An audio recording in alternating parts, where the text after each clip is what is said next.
Because if you had called me last year, by this time next year, Saddam, you will be hosting the biggest political space in Nigeria. I would say, I would be laughing at you because I didn't even know what spaces was by this time last year. But here we are today, and it is all part of the movement, part of the struggle to take back our country from the hands of the devourers that have kept us in a state of quagmire for the past 60-something years. I am so grateful to God for the opportunity to play this role. I'm so grateful to my brothers and my sisters that have had opportunity to host these spaces with me. My brother Omar that have been here with me from day one. My brother ENDSears that have been here with us from the second month up until today. It has been an amazing, wonderful ride, mixed with a whole lot of hiccups here and there. But here we are today. Thank you to all regulars. There are people I know that from day one, from when we were on this space, 40 people. I can remember that our very first space we had. We were 40-something on that space. I think we picked at 100 and something. And I left and I said, oh, more. We had 100 people that came on our space that day. And I was like, wow. We have got thousands here. We're going to record over 25,000 listeners in a day.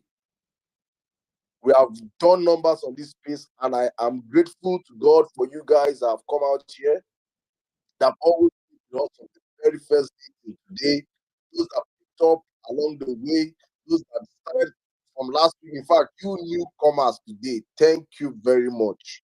It is a privilege. I just want to use this moment to thank you guys, because this is not the last space of the year, but this is the last Violence Thursday space of the year 2022.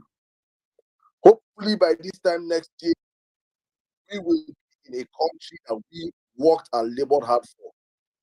We will be in a country whereby the son of a nobody can aspire to positions that a son of a somebody can also aspire for. We will be in a country whereby our labor will never be in vain, whereby you can go out and you can talk to the police and you will not be scared of being shut down. In a country whereby the system works for everyone and not for a selected few. That is the aim and objectives of this space. And I'm grateful to God that by the special grace we have been able to have stayed in position, stayed in line, despite all the amount of pressure, the amount of stories that keep emanating from different spheres. Every now and then, we have been able to put this platform to be a platform whereby obedience always come together, gain the necessary energy they need, gain the necessary informations they need, gain the facts and figures that you will never hear anywhere. You hear them on this space, plain and simple. I am so grateful. I'm so elated. So I just want to use the opportunity to thank my violence team. God knows you guys are amazing. I came up on this space. I've not met any one of you.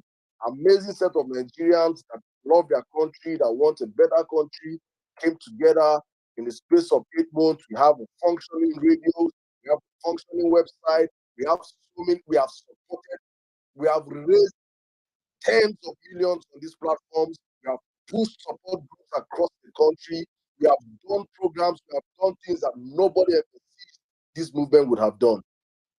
Here we are today. Just to say thank you. We're going to have a recap space on Saturday. That's our final space of the year, and that's we shall be having a total recap of events as from beginning of the year till now. But for today, there is a very serious question I want to ask you guys. Is the expired spare parts more deadlier than the bedwetter? That is the question I want to ask you guys today. And you guys will come up here and explain to me, because it seems like we have allowed the expired spare parts to run and hide under the waves and everything. And the bedwetter we have soaked the bedwetter with more and more water all through this period. And I feel like I don't understand how he's still surviving now. I think he's grasping on the last breath ever that he has. We have done a whole lot of dirty job on that man, and here we are today. So I say, as always on our spaces, thank you very much for always sticking with us. Please, I don't even have enough of us on the space. Yes, over 340 of us on the space right now. I need 350 retweets of this space right now. I need 350 comments in the comment section right now. Let us freaking blow up this space. Let the whole world know that the violence space is up and running, and we are cruising in a very, very, very high altitude today. So please, guys, indulge me as I always say on our spaces. Retweet the space in your numbers. Everybody on the space, get on your phone right now. Retweet the space, share the space. And if you have people that are not on violence space, that are not on Twitter, and you want to join this conversation, you can quickly go to our website at www.violencespace.com, and they can just quickly search for the you can search with the radio icon at the top of the page or at the bottom of the page, and they could click and join this conversation on low data mode. It is clear and crystal clear. And if they are not good with the website, you can just go straight to the radio station website at radio.violencespace.com and quickly join the conversation. So I need 350 retweets on this space right now, guys. Hit your buttons. Just retweet the space. Let's get more people into the building, because today we want to differentiate spare parts from the bedwetter. If you understand the analogy, thank you very much. Something funny happened yesterday. That was 3 days ago. 3 days ago, I did 3 days ago, when our brother in the north doing the Lord's work, our red cap brother in the north, by His Excellency Kwankwaso, he made a very, very damning interview in a radio station that I am proud to see. When I saw that radio station, I was so happy, because our program, the Obi-Datti program, is being aired on that same Alfiga radio station. Yes, the program you all join hands together, our 30 minutes program. That's one of the radio stations. That station you saw Kwankwaso having an interview. Yes, we are also on that radio station live. So I was so happy seeing that and hearing him speak in Hausa and communicating to the audience and telling them what he said that day. Kwankwaso had every right to throw Peter under the bus. He never threw Peter under the bus. But he said it with his chest that Atiku is a freaking spare part that has no value. He's an expired product, and Atiku is a bedwetter. All what I've been saying on this space for the past few months. He said it, and he ended up. Oh, it was damning. If you're from the north, you understand how damning what Kwankwaso did that day. So, guys, we'll be discussing that and more. But before that, I would like to digress a little bit, just to draw you guys back online and draw you guys' attention, because I get a whole lot of comments from you guys telling me, from events happening towards the week, you guys are always on it and telling me, giving me lowdowns, and I tell you guys, what I cannot control, all I do is I pray about it. What I cannot control, I can just pray about it. On Monday, I had a breaking news about endorsements of the South team. People were going haywire. Why this one, not this one? I said, oh my God. All I just did was that day I just went to sleep. I went to sleep, and in the middle of my sleep, I had a dream. I don't dream that. So I dreamt that day, and I saw Peter. Let me show you guys my beautiful dream, guys, because this is the season of end of the year violence. So I'm going to make it as light, as witty, as funny, and as emotional, and as conk as usual. All emotions present today. So please, guys, fasten your seatbelt, get your helmet, get ready to cruise with me and my brothers today. So I had this dream. The only dream I can ever remember I dreamt in the middle of the day was a dream that came to pass, and it was a sad dream that affected my life, that changed my life forever. I saw that dream and it came to pass, and ever since then, I have never remembered dreaming during the day till on Monday. When I was seeing the whole news and everything coming out, I just felt like I cannot make tweets, because I have set myself up to a point that right now in this movement, any tweet I'm making that does not bring a vote to Peter, or does not try to address issues that has to do with us and draw people back online, I don't make that tweet. I was careful about spaces I go on. that day. So I just felt like something pushed me, and I just got sleep. And I slept off that afternoon. And in the midst of my sleep, while I was having this my sleep, I was seeing Peter victorious. Peter won the election. And the one that passed, Buhari, I saw Buhari pick up his freaking phone. Somebody by name or this popular APC guy was the guy that picked up the phone, called Peter and asked for the phone. Mr. President, want to speak to you, and gave it to Peter Obi and gave it to Buhari, and Buhari spoke with Peter and congratulated Peter. I saw that myself in my freaking dream, and my dream come to pass. So when we tell you Peter is election, see, take it to the bank. I am telling you, just do the best you can. Pray as hard as you can pray. Work as hard as you can work. And I promise you guys, by this time next year, Peter is going to be your next president. Nothing on earth will stop it.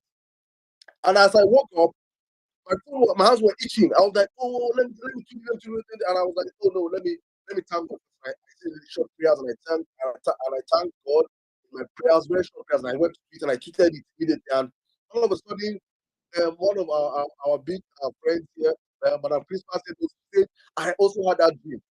And I had over 7 confirmations of different tweets that I've had similar dreams.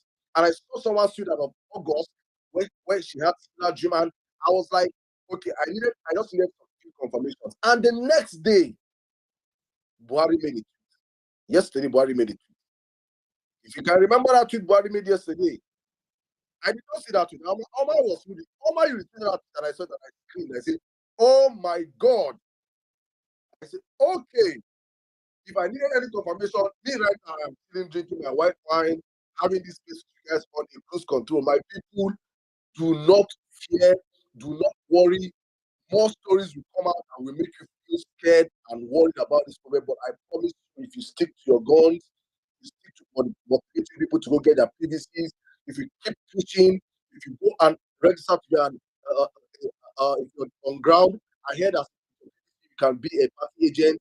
If you're doing all these things that we need to do, my people, victory is ours. There is nothing APC or PDP can do. And this brings me up to the G5 boys. G5, integrity boys. I said this on our space 3 weeks ago, and I said, I do not expect Wike or any of these governors to support me. I don't expect them, any of them. In fact, I'm waiting that after their so-called meeting in London, they will come out and say, after due consideration, we are saying that the power must return to the south, and we are looking at it, and we think that Bola Ahmed Tinubu is the next person. We feel that Bola Ahmed Tinubu has a bigger chance, and so therefore we are sticking with Bola Ahmed Tinubu, and we'll be voting for Bola Ahmed Tinubu, and we mobilize. That is my expectations. If my expectations are cut short, hallelujah be the praise of God. But if my expectations are right, I have nothing to lose. I have prepared my mind, and I prepared the mind of all of you on this place right now to be ready for this. So you don't go out and just start jumping on tweets or making tweets or trying to elevate or men, because G5 equals 5 votes. If they don't support us, that is -5 votes. And me, as I did like this, I have over 50 votes. Nothing. My vote alone don't pass G5 votes. That is how I'm seeing these freaking elections. So if you understand the role you have to play, understand that no man in this movement, no woman in this movement is indispensable. Nobody's going to take the glory come to February 25th except God. This glory is going to be that God do amazing. You're not going to say how it happened. That non-structured party, that party of 4 people in a room, that party of he cannot have up to 100,000 votes, that party of he cannot have up to 2 local governments, that party of he cannot win up to 2 states, that party of he cannot win only more than the southeast, that party of he cannot win more than the south and the southeast, that party of he cannot win the north central, that party that cannot go to 100% in the south, in the southwest. That freaking party are going to be the next party to go Nigeria. Take it to the bank. Do your bit as people, my people. Do not listen to the naysayers. Do not hear them speak. Do not amplify the voices of things you know that if it goes south, you will have to do some defending. We should learn from our mistakes. We made mistakes with Kwankwaso. We were making tweets there. Kwankwaso should be. We made Kwankwaso popular. So many of us open spaces. Kwankwaso, yeah, Kwankwa this, Kwankwa that. And at the end of the day, Kwankwaso comes outside. Even if I believe probably had a gentleman's agreement with Peter and go and fight your side, fight by side. Let's share the spoils and everything. Even if they have that gender agreement or not, Kwankwaso did not come. And we have to start going back to things. I saw a whole lot of us making use of Atueze. Peter started Atueze. We're elevating him. Atueze this, Atueze that, Atueze this, Atueze that. Atueze came and failed you. You are now going again. The same set of people are now going again, telling people, oh, my people, be wise. Do not amplify the voices of things that when it comes back to haunt you, you don't have a way to go back and defend yourselves. Focus on the bigger movement. You did not go and get your privilege because of Wiki or Otom or Makinde or any person. You got your privilege because you believe in this movement, you believe in Peter Obi as a person, you believe that he alone has what it takes to take us from where we are today to where we want to be as a country. He had a meeting with the young Nigerians today.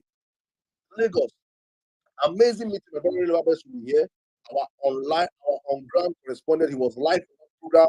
We discussed live, we called live, and I saw what was happening there, and I saw the energy, the engagement. Guys, we are winning this. So I will not hog the mic much. Let me yield the mic to my brother Omar. Omar, good evening. How are you doing today, my brother? Omar, are you there?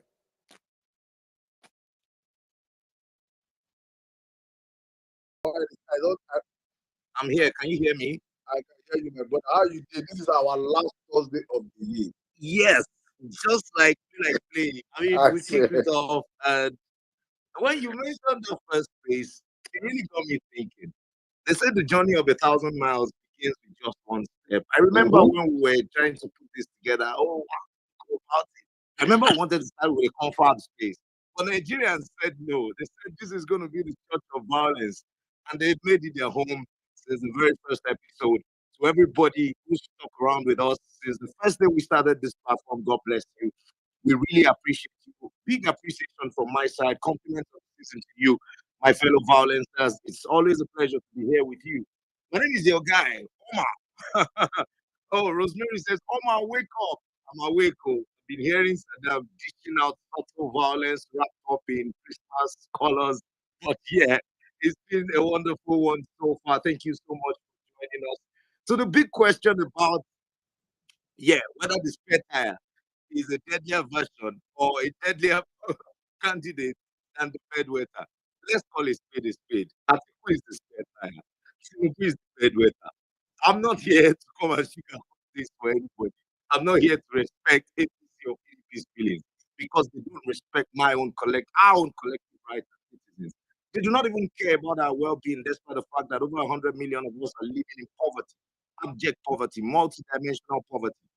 They do not care about the fact that many of us cannot feel safe anymore going back home, traveling around the country just to see our loved ones. None of them cares about that. And before I go, onto the article and the article thing, I think I want to quickly touch on what Saddam mentioned. They said wisdom is profitable to direct.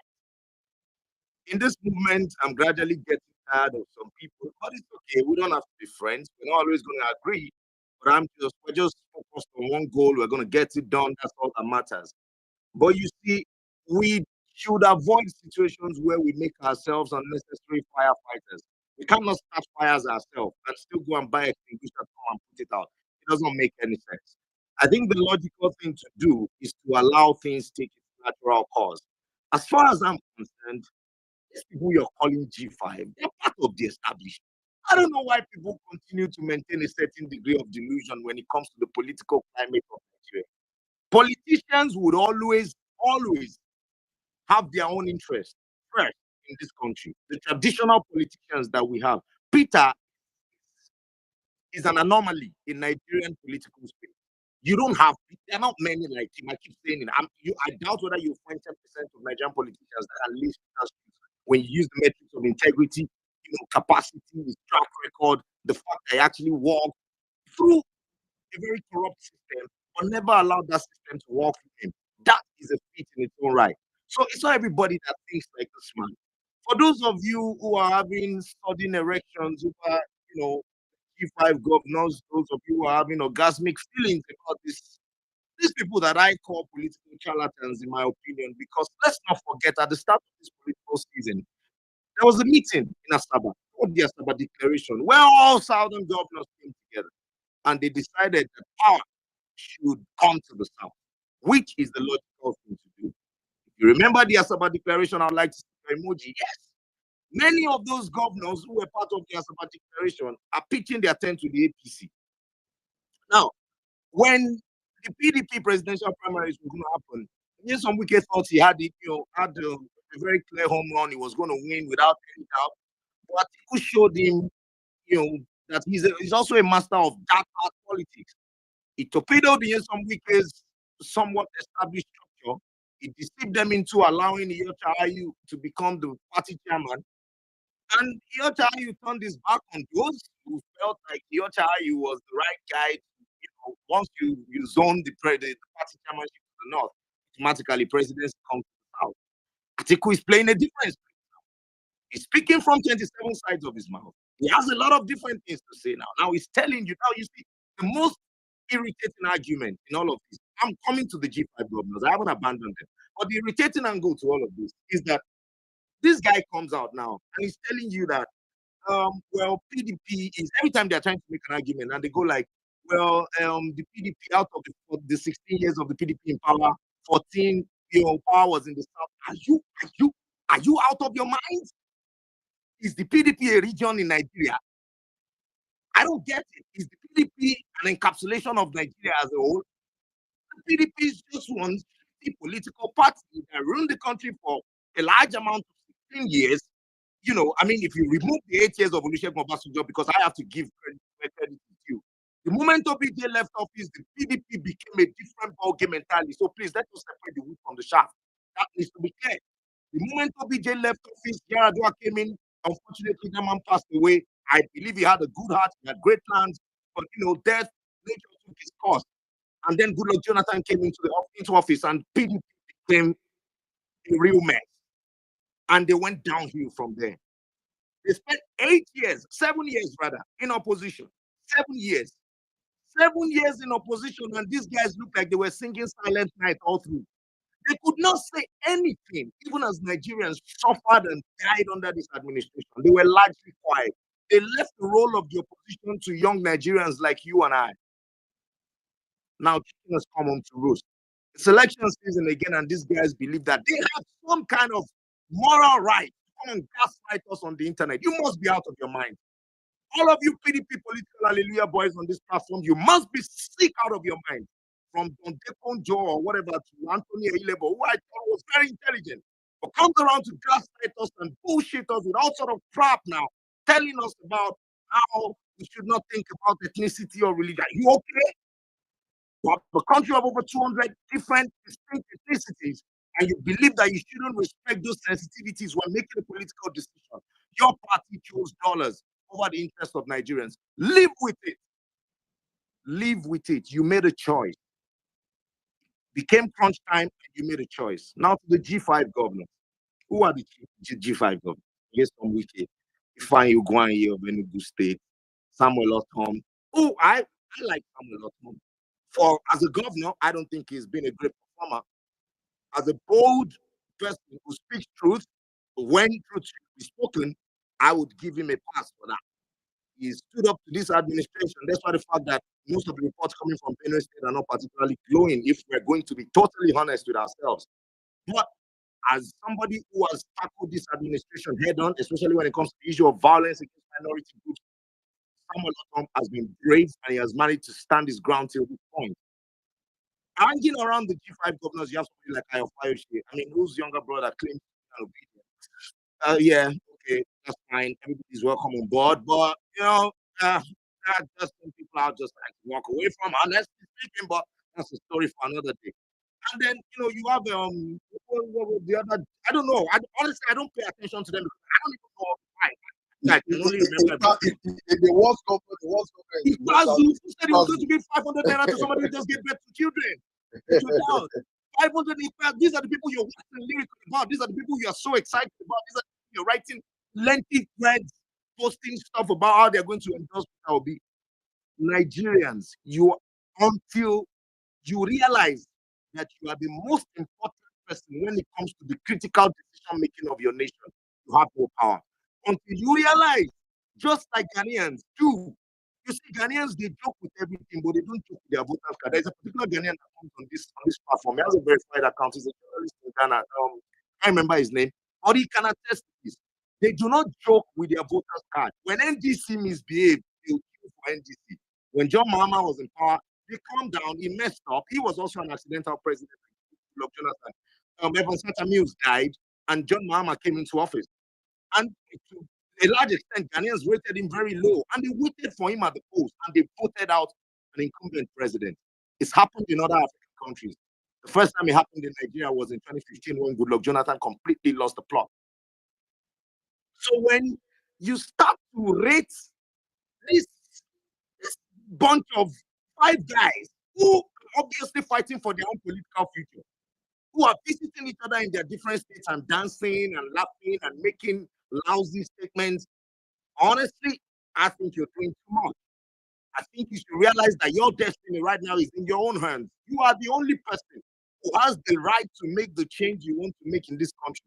The power of the people will forever be greater than the people in power. If you come up and unite as one unstoppable force, I can assure you that you will bring down the political establishment of this country and establish your own order that you have control over, that will respect your feelings, your choices as Nigerians, that will respect your religion, your ethnicity, and everything that matters to you, that will care about the growth of the nation genuinely because you put them in office.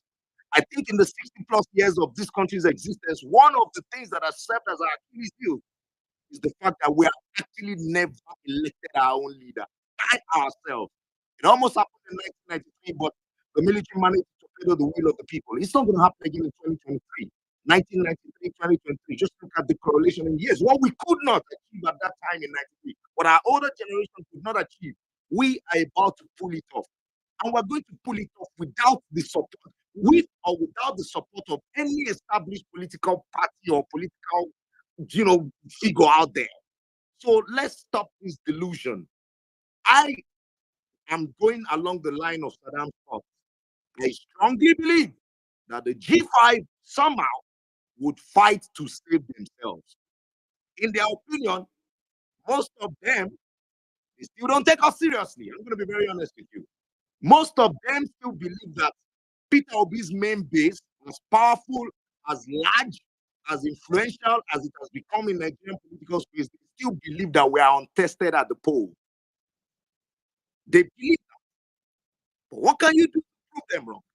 What can you do to earn your respect from Nigeria's political class, to show that Peter Obi's movement is not just some form of hashtag? That Peter Obi's movement is a movement of Nigerians who have decided that enough is enough. Please, eyes on the prize, my guys. February is just around the corner. We got a few days left before the year rounds up. We're very, very close to our target now. Eyes on the prize. Everybody stays in line. We're soldiers, and we have just one shot. Like the sniper story. That's the sniper story I tell you guys all the time. They lay in wait. They're quiet. They cover themselves with leaves and all of this stuff. They blend into the environment. Irrespective of whatever kind of havoc nature might be wrecking on them in that moment, they will suck it up. They will take up all of the challenges. And they just lay in wait, knowing for sure that they have just one shot at their target. Just one shot. That one shot you have, my people, that bullet you have is that PVC you're holding. Encourage people to get theirs. Go around, galvanize people, support them, INEC offices, ensure that they're able to get that voter's card that will definitely give them the chance to make themselves a serious and well-respected political force to be reckoned with in this country. For that, or with that, I would say thank you so much once again for joining us on today's episode of the Violence. It's been a very interesting one so far. I would like to end my opening submission with prayers because I started in my heart with prayers. Hey, Allah bless you. I want you to lie in and say thank you.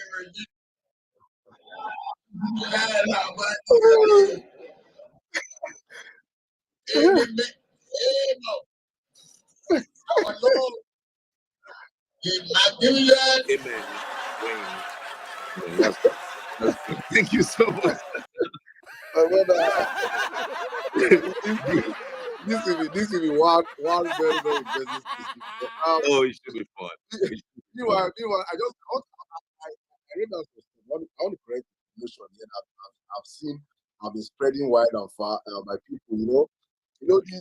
This as someone as let me say as an Igbo man or a man from the southeastern region, I hear some things and I'm like, Igbos don't suffer. Igbos don't suffer for Nigeria, Sha. You understand? And it's not as if Nigeria is benefiting anybody. All Nigerians are suffering, but I saw some people they say, Igbo leaders don't vote for Obi. The next time Igbo receive presence is next time. I saw so many things. I'm like, hey God. So I didn't be worry and Atiku Igbo men in 2019. Two Igbo men contesting for presidency. They want to swallow us. So as it's like every Igbo man must fall in line and no, my people, please. I just have to use this fantastic space to really drum things into our brains to understand that this is politics, and in politics is all about interest. I tell you the truth that if my interest lied with Tinubu, I saw a better future. Let me say I am seeing a better future with Tinubu. God knows a million people this will not make me vote for Tinubu. That is the truth. It's all about interest. I don't know if you guys are here for any other thing. I don't know about you, but for me, it is interest first. My interest is a better Nigeria. In Nigeria, I can come back home to and be able to establish myself, to do things, and live in the same country, a country that works, not a country that you're coming back home and you're, as in you get airplane, you come out and there you fear. You're leaving your house and the first you're scared that you might go home and never come back. A woman carrying twin babies died in Lagos. She died in Lagos with her twins in her tummy. So, and the Lagos police PRO had the audacity to come on the internet and call it an avoidable incident. Unavoidable. Do you understand? What is the value of the life of the Nigerian? They're following the leads of Atiku now. It's a disturbance. It's a disturbance. Bro, and the Njenje script, pockets of genocide here and there. It's crazy. So I say this all the time because please let us stop this call of I'm not expecting even Peter Obi's townsmen and kingsmen to come out. I don't expect to vote him. I am expecting him to come out and say Peter was not. He did not marry Igbo woman. He went to marry a Akwa Ibom woman. For that, we are saying no more Peter. I'm expecting the worst of the worst. So please, Saddam, let me quickly add something to what you just said. I was watching Eunice Atanko, one of the spokespersons for PCC. I was watching his interview with Charles Anagolu on Arise TV, a few hours before the start of this platform, and he was explaining what the Big Tent is to certain people. When people hear the Big Tent, they don't really understand what the Big Tent is. So he explained that somebody like the new DG, Akin of Shutokun, who many people have been saying, he's a member of the Zenith Labour Party. Yeah, he was a senatorial candidate for the Zenith Labour Party. But as he said, when there is a higher calling, just like in 1999, Atiku Abubakar won the party primary ticket for Adamawa State. And then he got invited to come and be the vice presidential candidate to Olusegun Obasanjo. He immediately dropped that smaller ambition to follow a greater calling. It's not this. I don't know how this is difficult for people to understand, but agenda must agenda anyway. That's by the way. So Eunice Atanko was trying to explain what the Big Tent is, and it was like, this is a coming together, a conglomerate of the finest of Nigerians. I'm in the Big Tent. I can tell you that the quality of Nigerians that you have in the Big Tent, I look at it and I'm like, you know what? These are the true bunch of patriots who are tired of the existing status quo and they want a change. Obedience, you have all that you need. You can imagine the quality of people backing this movement. Are you joking? Are you waxing lyrical about some frustrated political clowns who are looking for their future? The finest of Nigerians, the best of the support that you need, I'm telling you, they are backing this movement. I'm telling you with full confidence, like the very best of Nigerians that you need, they are already supporting this movement. So please, the G5 governors, do they sound like a bunch of serious people to you? They want to meet, they went to London, waste of taxpayers' money. Just think about it. Are those ones? This is not the first time. This is not the first trip. Is it first time? They took second. It's not the third. This one should be like this one is like the fourth trip I've gone to London in the space of like 7 months. If you just want to carry babes, they don't want me that wife to say they carry babes. They'll say we are going for G5 meeting in London. We'll not carry. We'll not invite babes from Brazil. Do you understand? Do you know that when you were talking about Kwakonso earlier, I have a lot of respect for RMK. I find him very interesting. I find him very bold. Honestly speaking, if I feel like there's a time for a northern president, I think he's somebody I'll probably vote for on the ballot. I like RMK a lot. I think I like him, to be honest. I like his ability to be honest. And when it comes to track records, I think probably Mr. Kwakonso is somebody that I'll probably be able to campaign for in a proper election where he stands a chance of winning. But for me right now, is the king of the red cap enclave. The king of a particular enclave. Pay attention to the word. He's okay in his own right. But the level of popularity this man has in the South, he wouldn't have gotten it if not for the naivety of we obedience. He wouldn't have gotten it if not for our naivety. We went ahead and started blowing this man's trumpet, and he suddenly got a God complex and saw himself as somebody that, I can't be vice president to anybody. Rest. We gave you free promo. We gave you free promo. You understand? Everything. Rest. Every day, people Peter Moss. Peter, and do you see let me obedience. The way they dictate for the man makes me laugh. I swear to God, obedience. Bro, obedience is a special breed. I love. I say, almost the audacity. Hey, two-time governor of the state.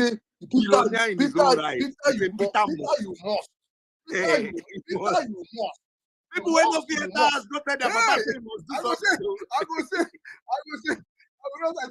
Yesterday I was in a space with my brother Big Joe and the incoming president, governor of Lagos was on that space. JRB was on the space yesterday. Hey, see, some things I could drop my manners. I said, what my brother just woke up. He said, Peter needs to talk. No verse. GRV. I organize program. You did not come for the program. I am very angry. You did not even have the tell me story. You cannot even my do. I say, what is this? No audacity of my God, please. You know, Sada, one thing I want to be able to learn from you. Before we started violence space, Sada used to go on spaces and speak. Wherever since we started violence space, he has a thing for just going to spaces and just listen. Me, I know the video. Sometimes if I they talk nonsense, I will not call them and say, Bro, I respect myself. Because if I could collect my care, yesterday I was pushed. I don't collect my care and say, I believe this to myself. Allow me to answer this question for you. What is this? You don't dress. You should be here. You should be there. Why you not do this? Sir, I don't think you're pushing for the PVC. Sir, I don't think you're. Nigerians are abuse of privilege. I beg. And the man said one thing that caught me off. He said one lady came up and she was saying some sort of nonsense. He said something. He said, and the co-host, my sister William, was, I could feel it from her voice. And William was saying, your pastor, please stop. Then JRB said something. JRB said, please allow her. If there's something I've learned from Peter is that we should take criticisms. That thing hits me. I said, oh God, you can see that leadership is by example. It is. That patience of Peter alone, that if you're around his circle, you should understand that if Peter can take some nonsense, Peter is a freaking billionaire. Peter on no standard with a Bola Tinubu stand with Peter on a very normal day. In a same world. People, God. It's not possible. Go ahead, Sada. He just brought himself down, leveled himself down, let him come and help us. And all of a sudden, people that have not even passed DCE, people that never even get wired results, people that even go now. You know one thing I was thinking of the other day. Or else.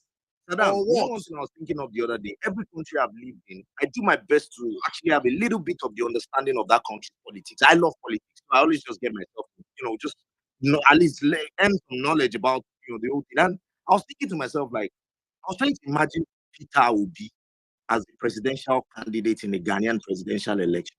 It would be a zero context. It would be a no context. it will beat, like the way Ghanaians will rally around you. You see, there's one thing about Ghanaians. When you put people on the ballot for them, irrespective of tribe, ethnicity, religion, they have a balance, to be honest. The same kind of unwritten gentleman agreement that we have, they also kind of maintain it quietly, and everybody respects it. That's the funny thing. Irrespective of your political inclination, they sort of respect it. So automatically, maybe a Ghan man has just been president, you would hardly see another Ghan man running for that, for that election. They may another one may run, but it would just be one of those minority parties. You get what I mean? Like between the major political forces, there's a tacit understanding of that. I was trying to imagine this man as a presidential candidate in Ghana, and I was thinking, are we still going to be having this kind of conversation? And I tried to imagine Tinubu as a presidential candidate in Ghana. People will be making videos of him and putting it on billboard. No joke. The way they will ridicule them. I mean, we've done our best to actually make a joke of him because it's actually a joke. But I can't imagine what it will be like. He won't even be able to run. All of these things that we are having heard, all of these things we've heard, Saddam, they would have disqualified him. I'm telling you. They would have disqualified him. The people would have stolen him, Keke. For us to have seen. It is only in Nigeria whereby I will before I come on this place here, and I don't understand how it comes. I don't understand because I was seeing, I saw a video yesterday, and somebody posted that video, I think in a group, one of these group that I belong to, and I saw the guy, he was in a very long petrol queue, and he said all his life he does not believe in truth. Say no believe in Jude. Say, but now he believes that there's jazz. Say now I didn't understand where he was coming from. Say, now I believe. Say, I tell you, say, so I was thinking, he now turn his camera phone and focus it on the queue. If you see line, he said, look at this line, petrol line. At over close to 300 naira for a liter of fuel. Nigerians are queuing without protesting, without saying anything. And APC with their chest are coming back and saying, vote us back. APC freaking shut down Nigeria with Obi-Datti protest for 97 naira fuel. Oh, that is the greatest camp protest in West African modern 97 naira, we shut down Nigeria for 97 naira fuel. And we are freaking happy that there's nothing going on for 250 to 300 naira for petrol. And Nigerians are still coming out to queue and say, vote for APC. Are you not lost? And as I was saying it, I was looking at my brother Peter Okoye's tweet today. That was what I looked at before I came to this place. I also tweeted, he said, people are insulting PDA, guys, blah, blah, blah, blah, blah, blah, blah. And the next thing he said was, it's time to pass. I now saw a tweet of somebody tweeted under it. And you know this about the Akadu boys making sense. Something, he just tweet something. He just tweet so many nonsense. You know who they hear on our music again. Blah, blah, blah, blah, blah, blah. I thought you know, I said, you can even check who this person is. I just checked it. I just searched the guy's name with giveaway. And right now, you're just testing the theory now. My brother, that guy, he has a thread of making of giveaways. Maybe doing that in cause the Ekaites law. I said, what kind of wickedness you it was? There's one giveaway he went for. He said, I beg, give me the 100 naira, I beg. Give me, we can play for that 100 naira. You are begging for 100 naira on Twitter, and you're supporting people that have kept you in perennial poverty. The Yorubas on this space, they would understand this proverb. They say, do you understand? I don't know what it is, but it dies of hunger. And by the special grace of God, that's what I'm telling that person in this season. Because now hunger go keep the crazy. Bro, let me tell you something about something I've realized about torture. I don't know if I like to watch a lot of espionage, CIA stuff, and I've realized something about torture. Whenever somebody finally cracks, they'll say, we broke him. Do you understand? Like, we finally broken him. You understand what I mean? Now, I believe that, you see, those APC boys, one thing I've come to realize is that the recruitment program for APC online zealers, it was a carefully orchestrated one. They went for the dredge of the nation, the ones who have been completely broken by the poverty that they've planted and watered and now harvesting in the electoral season. They finally found them. I don't know how they did it. I think they probably used this giveaway method whereby they type giveaway on people's pages and they found all of the ones that are online beggars and recruited them. There's a particular guy, one Yoruba boy. I want to remember his name. I'm a Yoruba man, by the way. Before you go start playing your tribal card, I'm a full-bred Yoruba man. Is it Kudus? I don't know how. I'm coming to Kudus. Kudus, the guy with the golden belt. I'm coming to him very soon. Oh, 1 second first. Let me do small promo first, guys. Okay. If you're just joining us, welcome to the Violence Space. We're just having fun. This is our last Thursday space of the year. Please do us the favor by retweeting the space. I don't understand why we don't have over 100 retweets on this space right now. Please, you're requesting for the mic. I've not retweeted the space. Don't tweet the space, please. Do not do that. I'm actually going to pay attention to that for everybody that. If you're up here, I want to see. I want to see if you retweet the space, use the hashtag violence space. Today we're going to be trending. It's our last Thursday space of the year. It should be fun. Don't forget, you can listen to us on low data. You can get your friends on Facebook. Those ones who don't have access to Twitter or who don't have a Twitter account, you can listen to the Violence Radio. And honestly, trust me, the quality is probably the finest you'll find on the internet when it comes to Nigerian Twitter spaces. You would hear it loud and clear. Unfortunately, you may not be able to contribute to the conversation, but you can use the hashtag, the Violence Space. I'm thinking of some kind of hashtag to use today, but I don't know.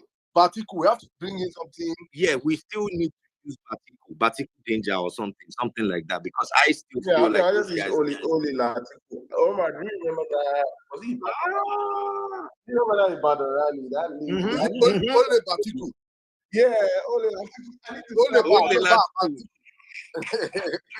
Madam, now I know that we've digressed a little bit. I know that we've had fun and we've been bantering, but to be honest, I've been working on Atiku Abubakar as a candidate, and I found one or two things. I mean, you would always find a lot of things when you're talking about this man, but in the things that I found, I managed to make a short list. You know, I highlighted certain things about this man's personality: Atiku's arrogance, Atiku's corruption, Atiku's deception and hypocrisy, and Atiku's desperation in his ambition. Now, talking about his arrogance, I went back to find this video of him attending the Channels TV town hall meeting. Now, let me paint a picture. You can find the video on the internet. So he was about to come into the room. They had a mic attached to him already. So he didn't know he was mic'd up. I actually watched an entire 1 hour, about 2 hours of this, 1 hour 46 minutes. I watched everything, but I caught that part very early, and I said I was going to play it on this place. So he didn't know that he was mic'd up. You know, like he was wearing his mic. So as Chinua Kimbaloi was inviting Okowa to the stage, Atiku was still in the background. He was already complaining to the Channels TV guys. Now listen to it. Democratic Party. Ladies and gentlemen, welcome with me, Dr. Ifeanyi Okowa. Thank you so much. Your protocol is too much. And now, did you hear that? Let me play it again. Your protocol is too much. Your protocol is too much. Your protocol is too much. And now, listen.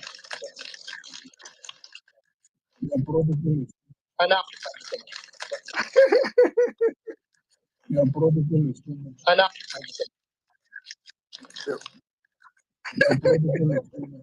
I just wanted you to hear. You know, if you watch it, it will probably just fly past you. But I paid attention and I was like, this dude is bloody arrogant. And if you want to confirm that, I don't want to waste your time, but I'll remind you of the Arewa House. When he went to the Arewa House, in the first 2-3 minutes of his speech, he went on a rant about how hot the place was, the heat, how we should get them something better so that they won't be feeling this heat. That dude has a condescending approach of speaking to Nigerians. And you see, when it comes to the political class, that particular trait takes the fuck out of my soul. Because you're a public employee for the fucking love of God. You work for me. You are being paid with the tax that citizens are paying. You live a luxury life. You live in a villa that is maintained with taxpayers' money. Nigerians need to understand that Aso Rock is being maintained with taxpayers' money. The presidential fleet is being paid with taxpayers' money. The cars they drive is being paid with taxpayers' money. The food they eat is being paid with taxpayers' money. The clothes they wear. Your protocol is too much. Your protocol is My too much. protocol is too much, my friend. But I try to tell people the truth because these people irritate my soul. Look at this man wearing a gather and blue shoes with blue socks in a town hall meeting. I mean, Atiku Abubakar, before you try to fix the country, can you try to fix your outfit, please? You dress in a very ridiculous manner. Honestly, I don't know who your stylist is. I don't know, man. You have a bunch of clowns around you. Daniel Boala, Dino Melai. No. Bro, it's like a lot of people don't understand this election. Let me give you a football analogy. When you talk about the man, and see how proud he is, we forget a whole lot. You know what it takes for a man to come out and say, let me give this scenario right now. After 2015 elections, 2019 is coming up, and Osiba just already setting up ground play to make sure that Buhari does not come for second term. Osiba just set up, got so many governors behind him and say, oh, Buhari, I am contesting for 2019. Nothing for you for second term. Give me to contest. Resign. That was Atiku in 2003. After one tenure of Obasanjo, he stood and made sure that he wanted to contest in 2003. To show you how arrogant that man is. He did not want Obasanjo to lose. Obasanjo, it was during their first term. I think it was like 2001. Yes, when their first term, that's what I'm saying, bro. He was buying cars even before they got there. Like I think a year in or 2 years. And people started stockpiling this armor to run against Obasanjo in 2003. And you know what? Obasanjo had to kneel down. You know, Obasanjo knelt down to beg him. Obasanjo was on record. He begged him, please allow me to run the second tenure, please. Then let's run together. Obasanjo had to go down and humble himself and eat that humble pie for Atiku. Saddam, you know that they say those who fail to learn from history are bound to repeat the same mistakes. In the absence of N6, let me take our people down memory lane. Let me take them, in the words of my brother N6, to borrow his lines completely today. The book of Google. Yes, the date is right here. On the 5th, no wait, hold on please. On the 29th of December, 2018. Wow, interestingly, okay. Today is the 29th of December. Honestly, I didn't plan that. But this article was written by BC Abidoye on the 29th of December 2018. Wow. Okay, I didn't see that coming. It's a very interesting article, but I cut out some excerpts of it. I did not edit it. You can go and find the article online. It's written in the Premium Times. It's titled "The Inside Story of How and Why Atiku Left Nigerian Customs 30 years ago." It's in the Premium Times. It was written on the 29th of December 2018. Now, please, this story will take like 3 minutes or so please follow me. It's very interesting. It says Mr. Abubakar will be standing in the crucial election almost 3 decades after he left the then Department of Customs and Excise on April 30th, 1989, over his disappointment at being denied the top position in the agency and the layer of politics. 2 factors that led him into politics: the layer of politics and the fact that he couldn't get the top position at the Customs Service. Ambition, once again. He had joined the agency as a cadet assistant superintendent on June 30th, 1969, a few weeks after taking a diploma in law at the Institute of Administration of the Ahmadu Bello University Zaria. When he joined the customs at the age of 23 years, he had drawn a graph anticipating his career progression from cadet to heading the agency by age 40. There's nothing wrong with ambition. It's the desperation that is a problem. Pay attention. It says, I told myself that if by the time I was 40 years old, I did not head the organization, I would quit. Mr. Abubakar said in his authorized biography, Atiku, the story of Atiku Abubakar. The 338-page book was written and published in 2006 by the late Adinoyi Onukaba, who at the time was Mr. Abubakar's senior special assistant on media. Now, the next line, please pay attention closely. You can read whatever meaning you want to it. According to the accounts of Mr. Onukaba, who died in 2007 while trying to escape a roadblock by armed robbers in Ondo State. Once again, according to the accounts of Mr. Onukaba, who died in 2007 while trying to escape a roadblock by armed robbers in Ondo State. Mr. Abubakar's joining the customs was fortuitous. Fast forward to 18 years later in 1987, and Mr. Abubakar was appointed the Deputy Director of Customs and Excise in charge of enforcement and drugs. Pay attention again. Nigeria is a very interesting place. Fast forward to 18 years later in 1987, and Mr. Abubakar was appointed Deputy Director of Customs and Excise in charge of enforcement and drugs.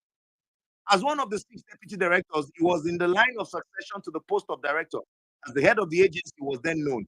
The incumbent, Abubakar Musa, was his friend, but their relationship, pay attention, was no longer cordial. Despite having played a role in Musa's appointment by lobbying 2 key ministers in the Second Republic, Ali Baba and Abubakar Irodan Musa, Atiku felt that as director of customs, Musa surrounded himself with people who were telling him that Atiku was after his job. The question is, were they wrong? Okay. Now, for 8 years, Atiku was kept on one rank, assistant controller. He was disappointed that his friend could allow people to come in between them and destroy a relationship of many years. It was only after Musa was retired that Atiku was able to move up. I guess Musa knew something we didn't know. Anyways, moving on. He was promoted twice, 3 times, from assistant controller to deputy controller, controller to deputy director on the same day.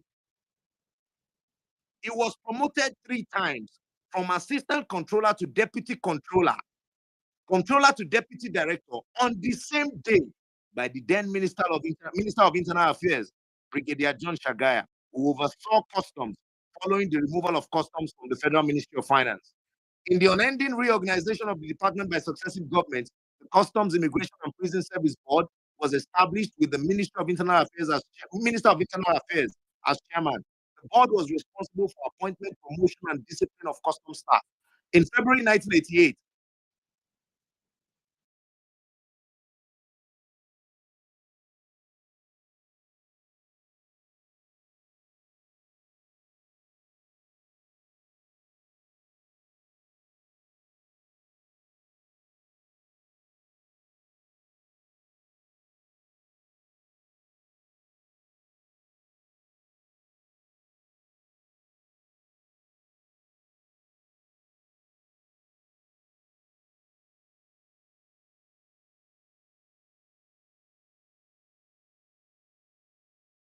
Bluetooth connected.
able to do all of this arrangement myself. Even I could not do it. I did, and then I was there today.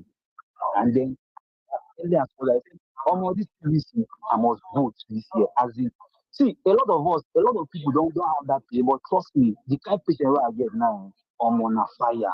I went there, I stayed there for almost 3 to 4 hours, and then what happened? He just came out and then he called my intern Kwayu Gideon at your PVC. I was so happy. I was so happy. I was like, yes, yes, obedience, here we come. I know one day when people they rejoice, I don't vote. It will be like me can cry for them, but now I will follow vote and I will follow rejoice. Thank you, obedience. One love everybody. Thank you very much, my dear brother. Tanko Kazanshi. Tanko, sometimes.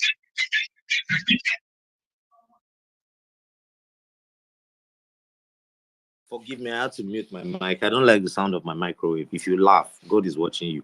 Anyways, my brother Tanko Kazanshi, thank you so much. I can see the queue. We got Tanko is gone, and then we have Prince. After Prince, we have Grandmaster. After Grandmaster, we have Tweet Doctor.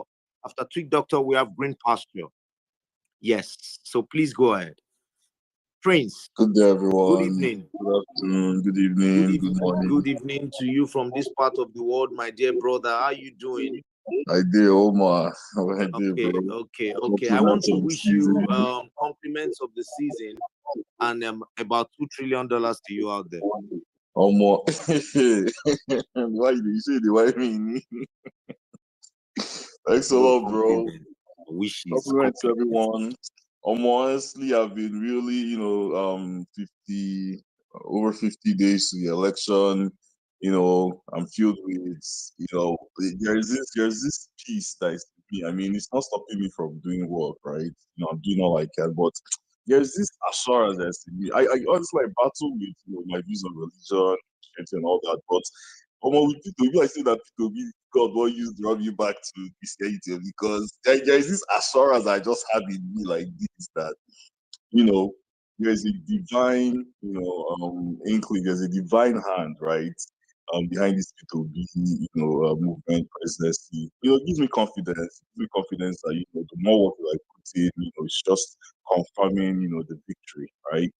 See how they say it, they say the battle is won. You just have to. I forgot they used to say it. It's been a while I went to church. But anyway, for Atiku, I feel conflicted when I think about Atiku and Tinubu because I don't know, as in, sometimes I stand and I think and I'm like, which is worse, honestly? Like, I ponder it. I've been trying to say, like, who is worse between Atiku and Tinubu? And it's just a stalemate.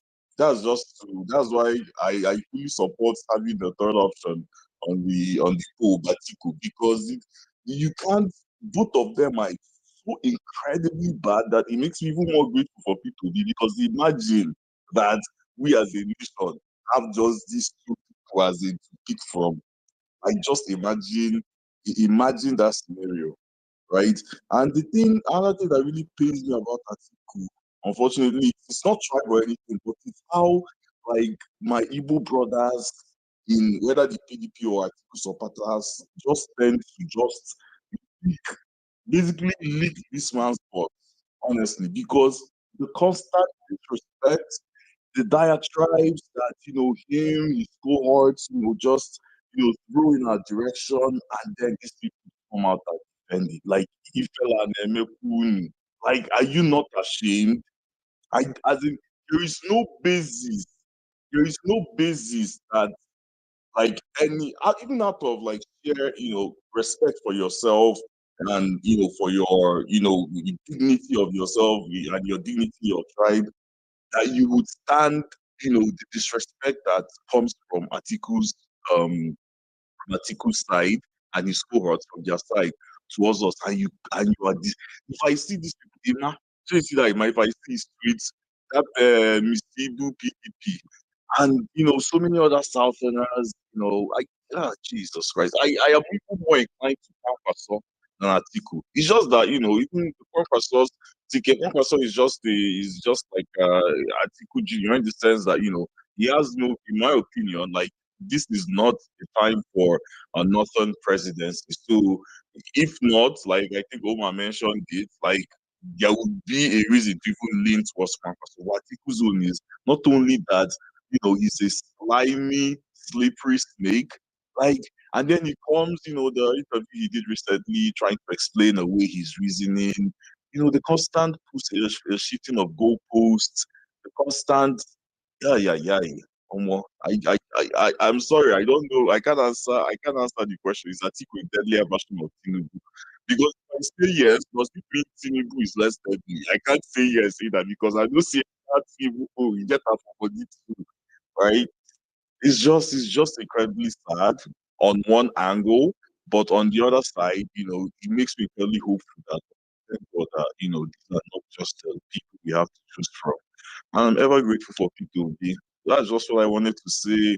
Everyone, we're almost at the finish line. Let's all continue to put in the work. And like Saddam said, surely, surely. I don't this. I saw Saddam speak. Reminded me of something I saw even a few months ago. One blind lady, there's this YouTuber that had to track her down.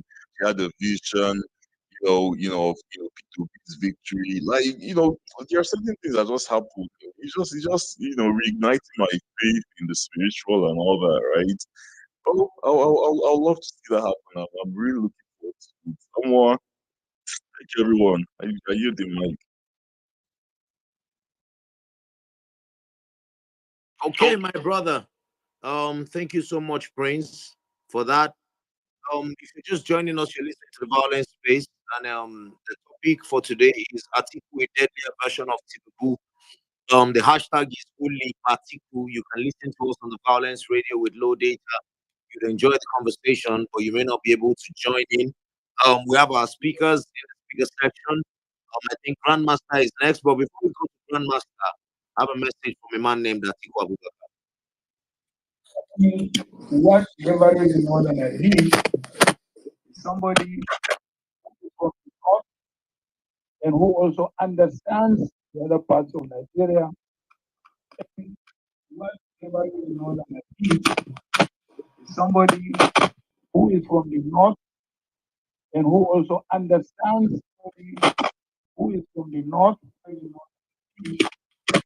somebody who is from the north. All right, sorry about that terrible audio, but I'm sure the message was well passed. Going forward, our next speaker would be the Grandmaster. Good evening, the Grandmaster. Thank you so much, Omar. I appreciate that you give me the opportunity. Also, my brother, I'm greeting you, Prophet Saddam, my brother. I thank you, man. Your submission today, man, was, I'm still pondering the submission up to now, man. Thank you for that submission. It was powerful. Um, you see, is Atiku a deadlier version of Tinubu? That to me is a trick question because you see, there is a viper and there is a grizzly bear. Both are, equally, dangerous animals, but in their own way. You see, I liken Tinubu to a grizzly bear. He's loud and you know where he stands. He's a dangerous person when you can tell he's dangerous. His appearance tells. Atiku, I liken to a viper. He's slimy, he creeps up to you unnoticed and he strikes when you least expect. You see, I think that we in the obedience, because I ain't gonna lie to you, a lot of us, we are very sympathetic to PDP. And I think, based on that, we have tend to overlook Atiku as a person in this entire race. But over time, I've come to realize that Atiku, has actually turned out to be one of the most deadliest persons in this race currently. And I'll tell you why. I say he has certain characteristics that will, qualify him with. These are, he's condescending, he's treacherous, and he's an super. And I'll explain. He's, treacherous in the sense that, Omar, you just played an audio where he was out there telling the Northerners that, you know, he is the only person who is going to unite Nigeria and they should vote for the Northerner. But he went out to the Southeast and promised the Southeasterners presidency. He promised the Southerners presidency. And at the same time, he has a vice who, naturally you expect to be the one to pick up after him. So this man speaks from multiple sides of the mouth. And this is a man you can never trust. At least with Tinubu, we know where he stands. And we can say this is where this man stands and this is what he says. Okay? And you can hold him to those words. Atiku is treacherous. He is very deceptive. You cannot never understand where he stands on issues. Is it a mistake that he went ahead to the tweet regarding the borough and went to pander to the Northerners? That is a very deceptive individual. The desperation that he exhibits, is something that I have never seen any human being exhibit before. So I think a man who is willing to do anything, say anything, play any game just to achieve an aim is very treacherous and someone that is the most dangerous when it comes to power. Now, he's condescending. He's condescending, I'll say it this way. I say that Atiku has no business in this election. That ticket that he's holding today belongs to Southerners. He absolutely has no business when it comes to that ticket. But because this is how I see it. I don't know how other people see it, but I see that it is the lack of regard that he has for the Southerners that made him believe that he can come into the boxing ring and fight and take this thing away from them, and there's nothing, no consequences were bound. I feel that is the most, the highest level of condescension you can try to people. That you can come to them. Imagine if, let's say a Southerner just finished an 8 year term, and another Southerner came in to drag the ticket with Northerners. You can imagine what Nigeria would look like today. We know what Nigeria went through because Jonathan, who by his own right was the vice president, had to complete the term of Musa Yaradua. And we know what Nigeria went through. You know the level of, threats we had to endure in this country simply because Jonathan took that position. But Atiku has no regard for Southerners that he will come and get into the battleground to take away what rightfully belongs to the Southerners. I made a tweet before and I said, Atiku, under no circumstance, is supposed to be in this election. He had his chance. We gave him his chance. And he squandered it. Why is he here? Because if you all remember that the reason why he went to APC in 2015 is because he said categorically that he's the son of the North. After 8 years, he's coming back to tell us that a Fulani transition is not important. That what is important is that the parties are different. And I tell you this on good authority that why we commonly engage the bad people, the Atiku people are some of the most treacherous people you can ever speak to. Forgive me, guys, but I'll say this. I somehow managed to find myself on a space where they were speaking.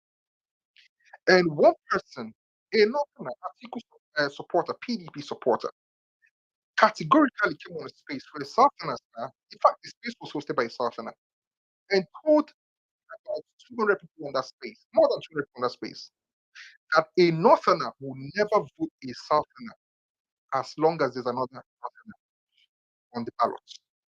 That we should take it to the back. They are never going to vote an Obi, and they are never going to vote in Tinubu. That they will always stick to their own people. And he gave us an example that if we look back, since the return of democracy, we have never voted for anybody who is not a Northerner when a Northerner is on the ballots. Now, for them to have the audacity to come up on a space in a multi-ethnic country, multi-religious country, and tell you that they will never vote for any other person that is not their own, it's the level of condescension that these people have for Southerners. You cannot tell me that Atiku is not aware. He's the one that encouraged them with this nonsense. I was there, I was looking at the person who was in that space, and I was like, you are a Southerner. And someone came up and speak like this about your people. And you just let it slide. Sorry, Grandmaster, I've paused your time. Is it that guy called Ayo? Ayo was hosting, but the guy that said the thing was I'm waiting for the day that I'll have the opportunity to pass the message to the Ayo guy himself. He's a person that's obviously low on wisdom. When it comes to understanding, he doesn't have a lot. When it comes to knowledge, he's very lacking in so many areas. And he's the kind of person that comes across as the regular political elite that comes up for 4 years, just to come and present some form of pseudo-intellectual platform that gives him a bit of a voice. But you can tell that when you shake him very well and you try to sieve, the wheat from the chaff, you realize that it does not have a lot of wheat. It's mainly full of chaff. It's full of shit. He's a very terrible human being. He placed a doctored video of Peter Obi when he was the vice presidential candidate under Atiku Abubakar 4 years ago. He placed it on the internet, using it as a template to campaign for Atiku Abubakar. Now, there were two things that stopped me in that. I'm going to give you still have 4 minutes to speak, so please apologies for interrupting you.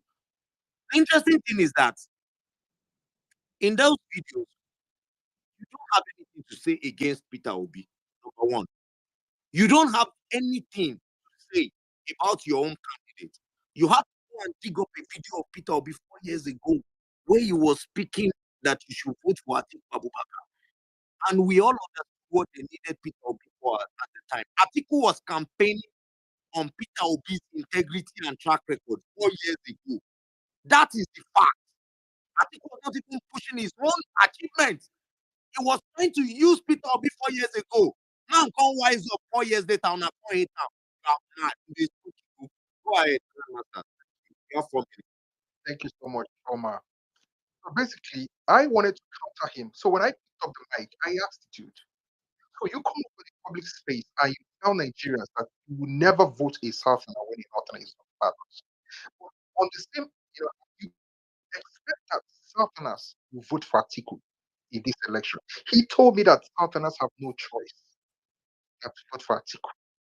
Now, that's the level of condescension that comes from those people. They don't have any regard for any Nigerian. And this is what Atiku enabled. Because I keep saying it, Atiku has no business being in this election under no circumstance. So the fact that we are getting debating an Atiku presidency is even insult for himself. But it's okay. Now, I said Atiku is super. Why do I say this? Have you guys noticed that Atiku is one of the only persons who is contesting in this election that you can't actually put your finger on what his actual achievement is? He has none. When you ask him, what have you as a man, as a presidential candidate done? What are your antecedents? What can we judge you based on? He will tell you he was member of the economic team. That economic team was led by some of the best economic, heads in this country. Atiku was just mere mere rubber stamping, what do I call it, member in that team. But he comes out and tells Nigerians that he is the one that led that team, which is a complete lie. I'm very glad that Professor Kobia is here, and he's going to debunk that. Now, when you ask him what else has he done, what are his antecedents when it comes to managing power, managing people, they will tell you that he was a vice president that tried to usurp the power from his principal. That is an Atiku. Have you noticed that in 2019, Atiku ran on P2B's record? That is why they had the audacity to go and cook up a fake video telling people that P2B is asking them to go and vote for Atiku because they have nothing to run on top. That is an super. That is why they had to go and print fake posters and paste all over Bauchi, telling people that P2B is running with Atiku this time around because Atiku, even within his own hometown, has nothing that he can show his people to make them vote for him. He lost the election in his hometown. So this is an super. This is a man who has nothing to offer Nigerians. But unfortunately, because a lot of us were sympathetic to PDP, we came up and then ignored this man. And now it's dawning on us that if we make the mistake as Nigerians to elect an Atiku into this position, a desperate man, Omar, you all know what a desperate man is capable of. That is going to be one of the greatest mistakes Nigerians have ever made. I am very glad that people have pointed out his involvement in ethnic clashes enough. His involvement in oil bunkering, his involvement in all types of nefarious activities have taken place in this country. A man who has no regard for anybody but just his ambition. Nigerians should never make that mistake. And honestly speaking, I'm sorry to say this, before I hand over the mic, before that space that I went to and I heard that thing, I used to say that if P2B does not get it, let Atiku go. But after listening to that thing, honestly speaking, if a P2B does not get it, I'm very comfortable with the president because I'm sorry, this level of disrespect and condescension toward your fellow Nigerians and Southerners cannot continue. Thank you so much. I appreciate Thank you very much. Grandmaster. Oh, Saddam. Sorry, my brother. I'm just going. Grandmaster, you know it has been long. If P2B does not get it, Gregory Obi will get it. Do you understand? If You Gregory understand? Obi does not get it, Obi will get it. Obi will Look, get it. let We Saddam can never ever allow a Fulani Muslim presidency to a Fulani Muslim presidency. And we can never allow I'm coming home, just let me cook small. And we can never ever allow from a Muslim president to another Muslim president. Nigeria is not a Muslim state. Nigeria is a secular state. So if, as much as I have this day for a Fulani man becoming after Atiku, after Buhari, the same way I have to say that we will never allow Nigeria is not an Islamic state. After the Muslims rule, give chance for the Christians. We are not submissive to anybody. Let us tell ourselves the truth. Equity, justice, and fair play. And if our generation don't understand these basic tenets right now, we are headed for doom. Muslims have done 8 years. Calm down for the Christians to do 8 years. After 8 years of Christians, he comes back to the Muslim. That is what fairness is. That's what justice entails. And if you and as stayed in the north for 8 years, it goes back to the south for 8 years. That's what justice and fairness entails. So we should not, as people, give room and say, if no, the 2 tickets are tickets from hell, and we should send them to hell. Atiku and Tinubu belongs to hell. It does not represent Nigeria, and does not represent the ideals we are looking for as a people moving forward. I will never condone any of these 2 tickets. 2 of them deserve to stay in hellfire. There they shall remain. Thank you, Oma. Back to you. Saddam, I want to request some form of, I don't know, a favor from you. If you give me 5 minutes, if you don't mind, I have go on, bro. For you. Yeah. No, the reason I want to specifically ask for it is because I need people to listen to it.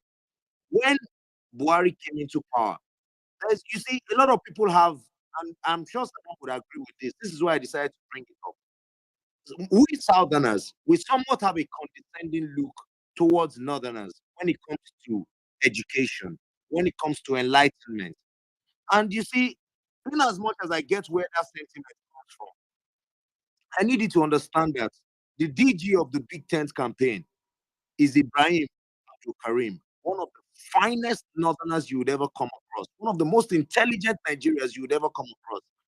The deputy DG of the campaign is Isaac Balami, a Christian Northerner, one of the finest young Nigerians you would ever get to engage in your lifetime. He is an accomplished person in the aviation sector. There are wonderful Northerners, and it did not just start in this generation. Before Ibrahim Abdul Karim, before Isaac Balami, we had the likes of Maitama Sule. Please listen. This was his message to Buhari when he got into office. Indulge me for the next 5 minutes. Allah has brought him to correct the ills of the past and reform. But sir, it is easy. And you know it was easy when you were there as a military leader. But what made it easy? Justice. With justice, you can rule Nigeria well. Justice is the key. If you do justice to all and sundry, and I say all and sundry, because Allah said, فَإِذَا حَكَمْتُمْ بَيْنَ النَّاسِ أَنْ تَحْكُمُوا بِالْعَدْلِ. If you are going to judge between people, do justice, irrespective of their tribe, religion, or even political inclination.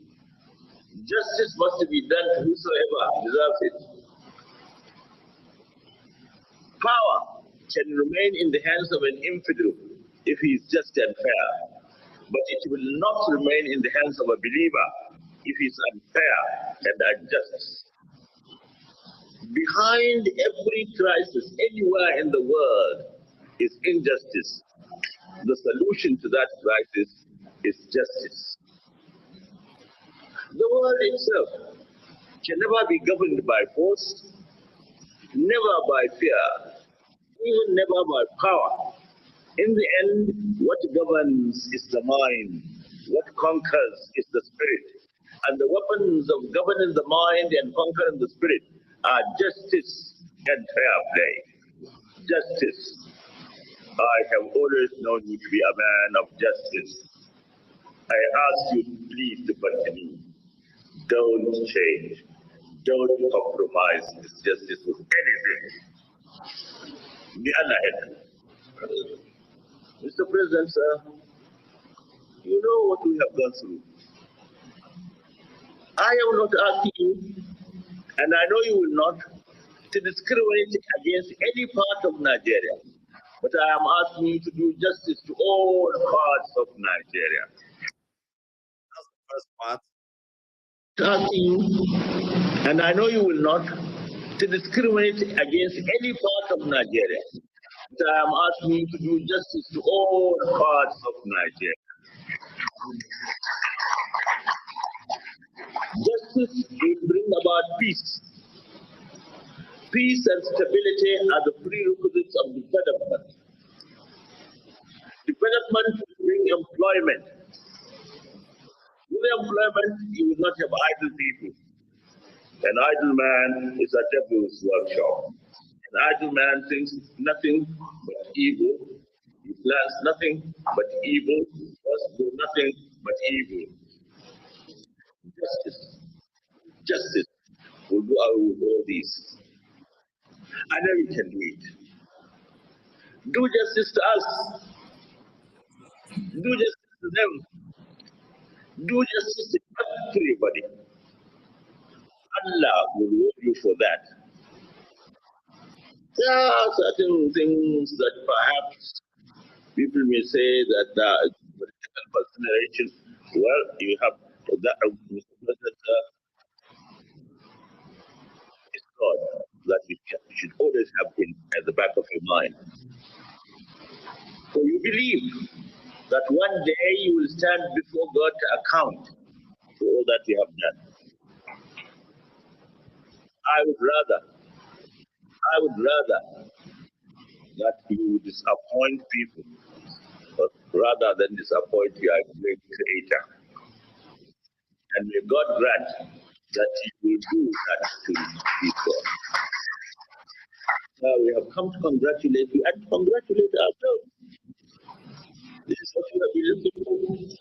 We have been looking for a Nigerian. And whatever anybody may say, you are a Nigerian. But a Nigerian with a sense of justice and fair play. And by my past records, you have that sense of justice and fair play. You are looking for a Nigerian. War campaign on being a man of justice. He let us down. Track records are there for you to check out. I have 3 Nigerian heroes from all regions, the 3 major tribes. Adekunle Fajuyi, as a Yoruba man, is my own Yoruba hero. The reason, sacrifice. When Pa Ayo Adebanjo was giving his speech at the Okuta panel, he said, what greater love can a man have than to lay down his life for his friend? When Aguiyi Ironsi was about to be captured in Ibadan, in Oyo State, Adekunle Fajuyi insisted that Aguiyi Ironsi was his guest. And you cannot take away my guest. You would have to take them with him. Can you hear me, Saddam? Oh my brother, sure. All right. My northern hero is Alhaji Thomas Sule.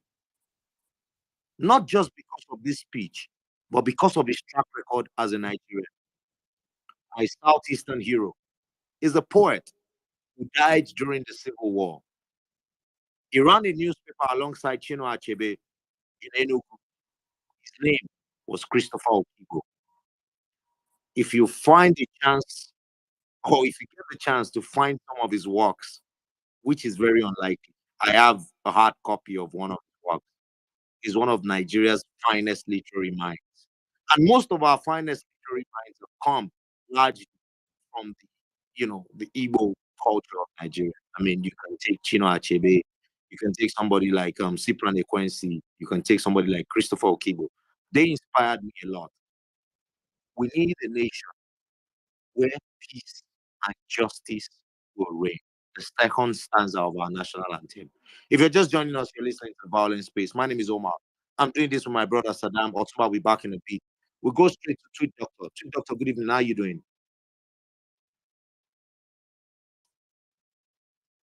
Tweet Doctor, can you hear me? Yes, Omar. Good evening, my good brother. Good evening. Good Big evening. Big Champ, how are you doing? I am very well, my brother. Omar, good evening. You are doing well. You are doing well. Professor Saddam, I never know you are in this evening. You never knew it on the space. He hosts the space. No, in the spirit, in the spirit, in the spirit. Oh, okay. I thought you didn't know it. I was like, bro, you guys are not generous. All right, go ahead. Omar, when you were doing your monologue earlier, I wanted to say, comrade, off your mic. I was like trying to find a way to, put off your mic so that, but I never had the chance to press the button for you to off your mic. Today's space, I think it will last us until I think early in the morning tomorrow. I think everybody should be prepared for the long run. It's going to be the best space ever. It's going to be the best time ever we have been on space. At least we are calling it. I mean, 6-7 months ago, Omar, if you can remember, who would have ever imagined we'll be here?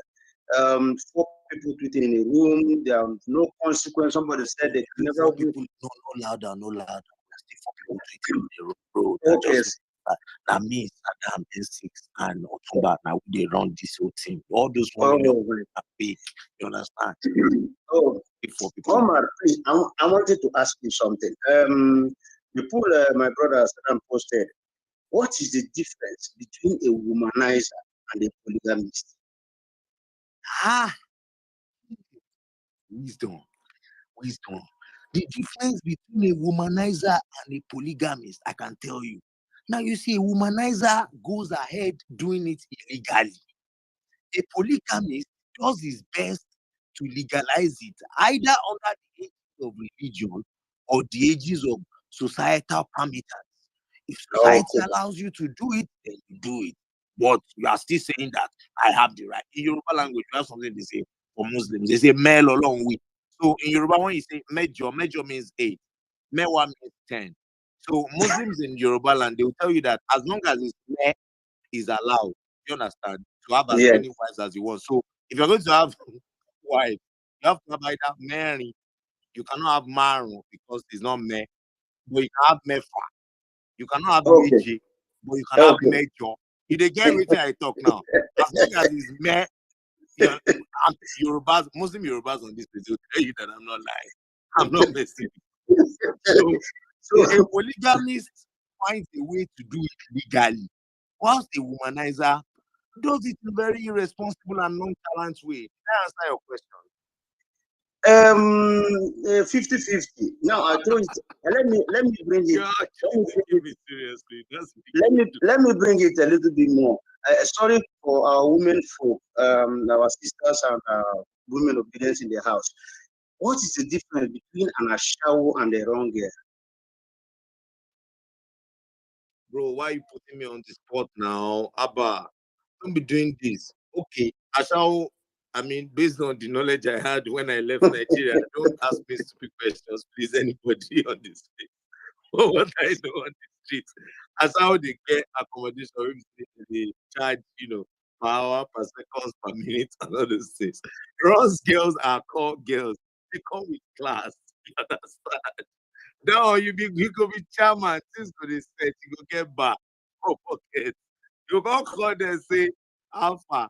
Some of them, they get other kind of profession. They be vendor. They sell food online. So if you want to buy food, they will say, okay, the food you want delivery or.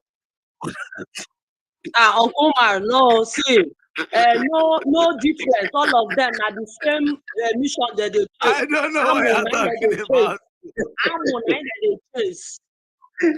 Exactly. Oh my God. Omar, you know why I'm giving this emphasis? If you remember, 2 months ago, our Baba Obasanjo, he made a presentation. sorry, why I'm giving these instances is because of what Saddam posted. Obasanjo in that gathering made a very significant disposition and pronouncement. He first of all told us, that was where maybe most of us will have very forgetful minds.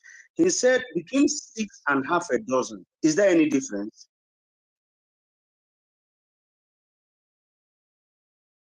Are you asking me a question?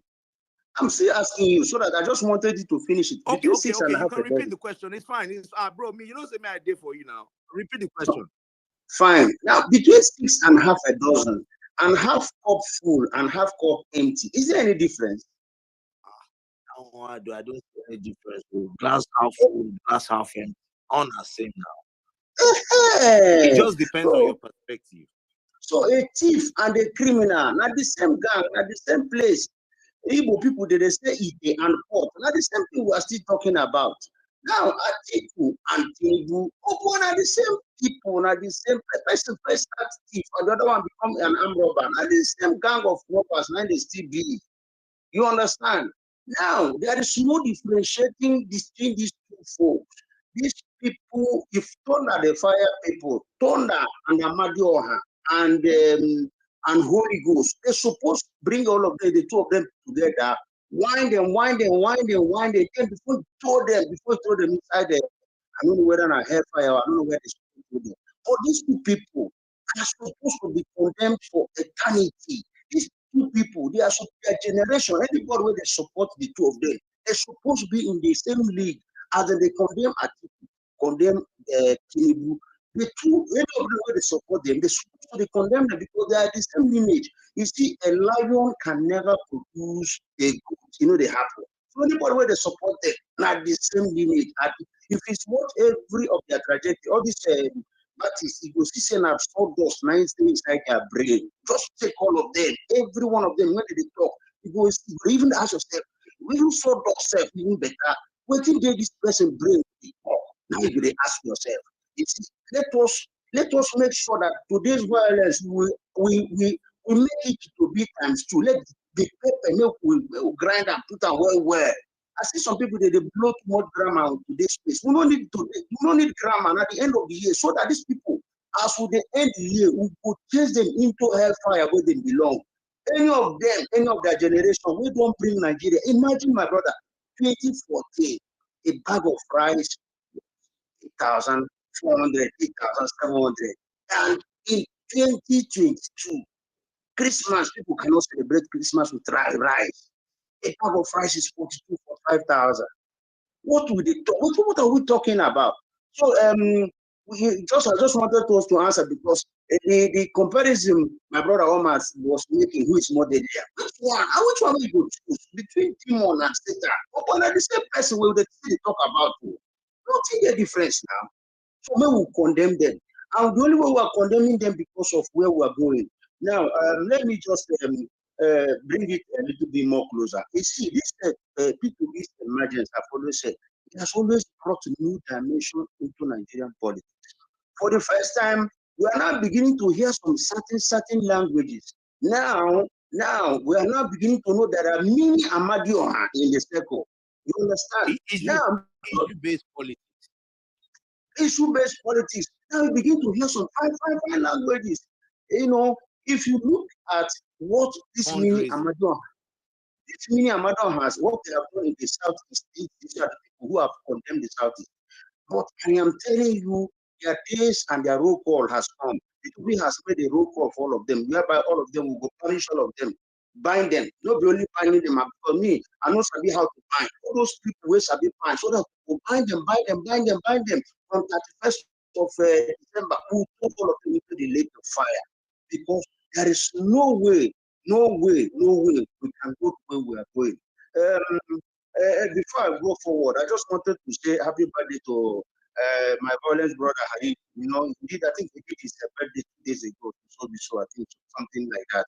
So shout out to Harry for everything. So Omar, please, I just want us to, if you understand the word, who the gods want to kill, they first of all make them mad.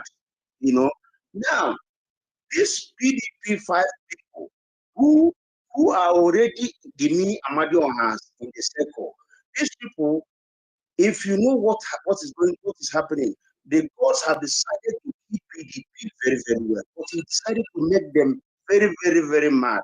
That is why he has, first of all, closed their ears so that they will not hear, close their brain, close their heart so that they will not understand. So that at the end of the day, P2B will go because they will be victory. In February. So please, anybody who is, what I want to make a prayer, but before I finish my prayer, Omar, you will finish with that amen. I want to do that prayer after I do my own prayer.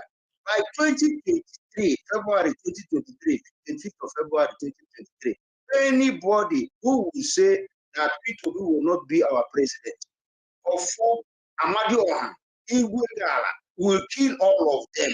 Anybody who has been a partaker to bring Nigeria to the where we have been since 2019 to today, anybody who has participated, who is part and parcel of it, Amadioha, Igwegala, and the more Holy Ghost fire, all of them, they will never see evil because we are posting home to victory.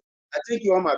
Please play that our usual prayer so that this my prayer will be a very, very wonderful one. I thank everybody, but please, everybody should prepare your corn. If you have popcorn, if you have anything, your champagne, bring it around because today violence space is going to be on the, we will be here until 3 o'clock tomorrow morning. Thank you so much, and I hate. So God bless all of us. Thank you very much. I have to make a disclaimer. I don't wish anybody that. I'm going to be honest with you. If you are choosing to be a child of the corn, I wish you all the best in life. You know, just like a very interesting clip that I have on my phone. No, wait. He get this prayer. And for Yoruba language, you will not understand, but Yoruba people understand. Now one Islamic prayer for Yoruba land, I pray the prayer. I will translate them after I'm listening. Now my own prayer for Agbado people and all of these umbrella people with that.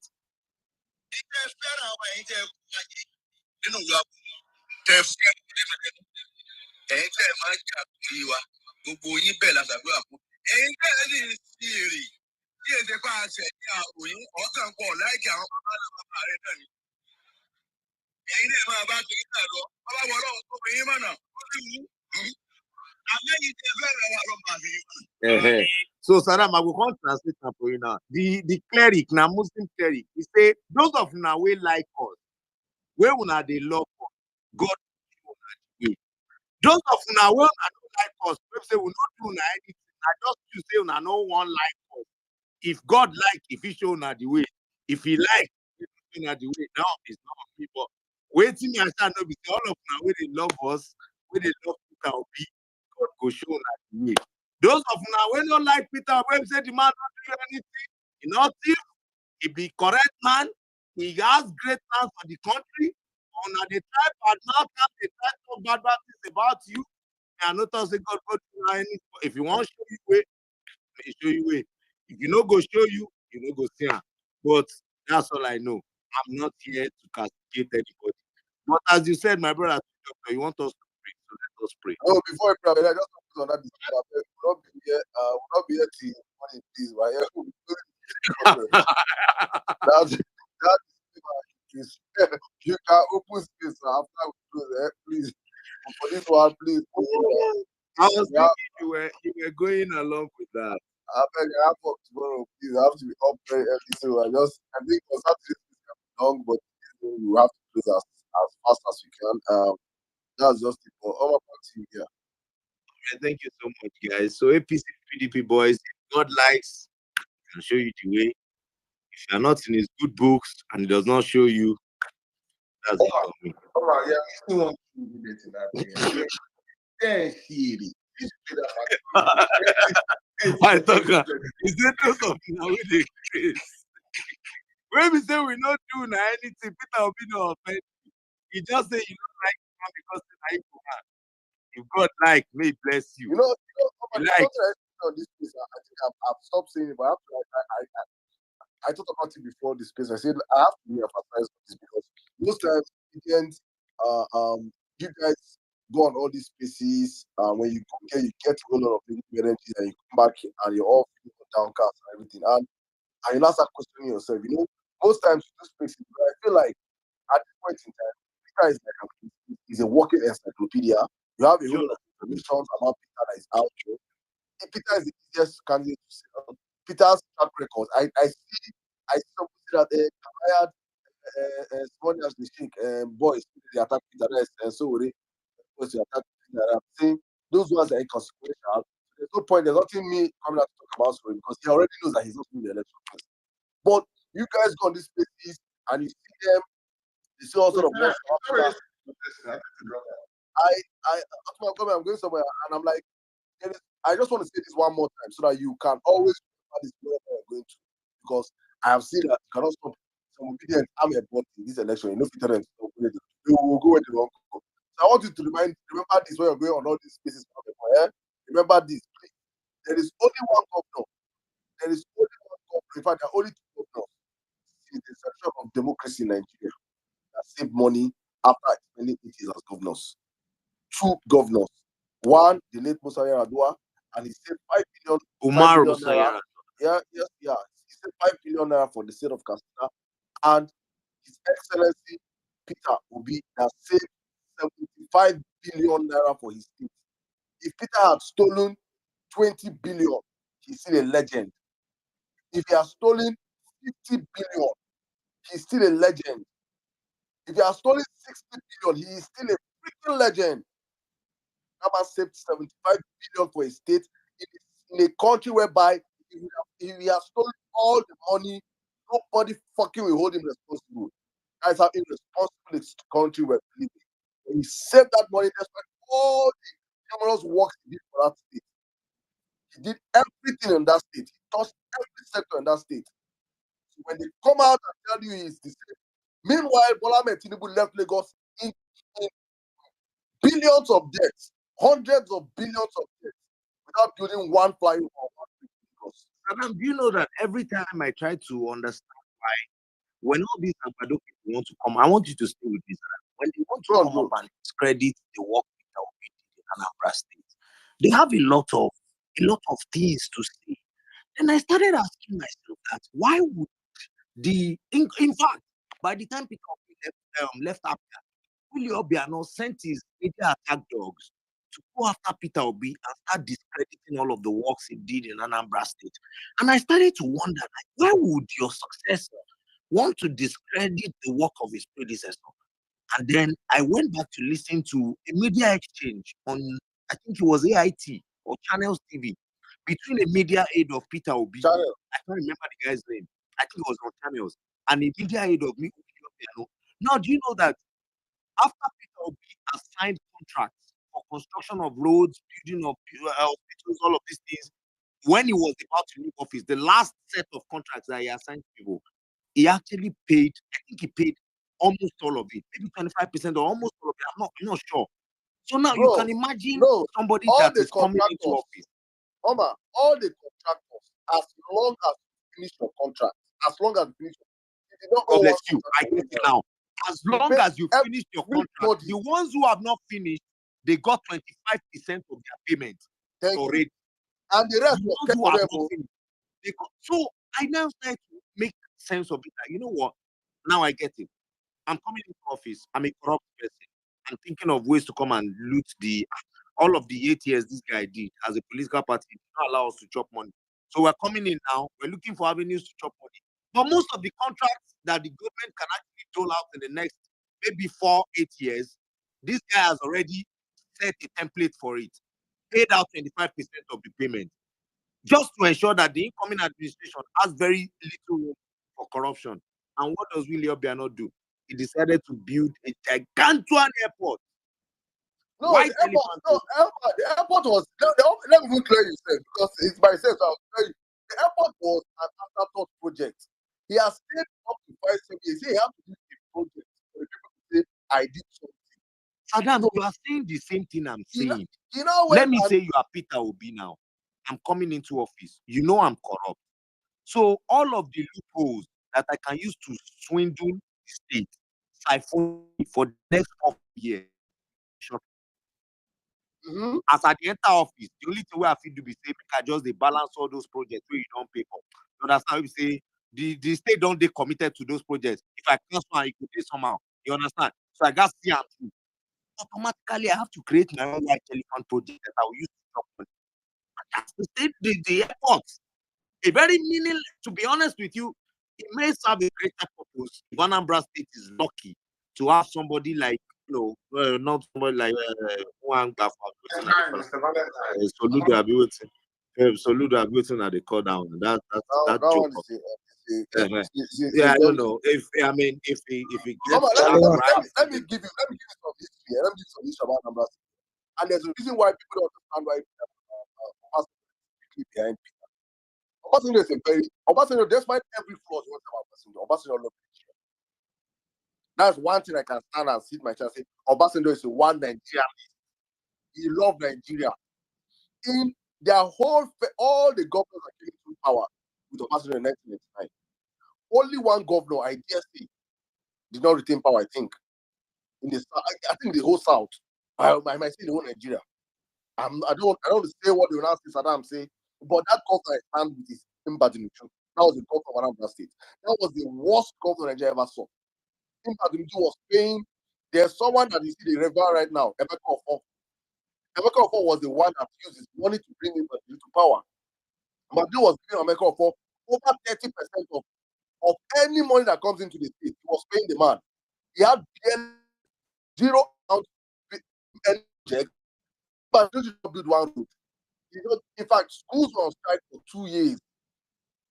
People were not going to school anymore. The state was a free-for-all state. It was in comatose. Armed robbery was Evans, the popular Evans, the kidnapper. The popular Evans, today.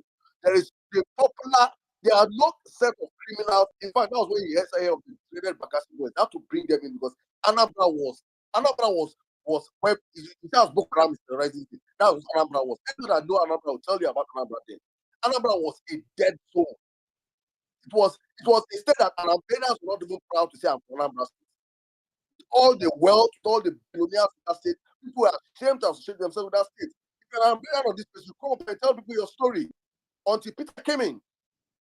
So when you see Atiku was actually the one that went to Anambra State, okay, Obasanjo, Mbadinuju should not come back to this country. That's how Atiku holds Peter with high esteem. He knows what Peter did in that state. He came and said, no.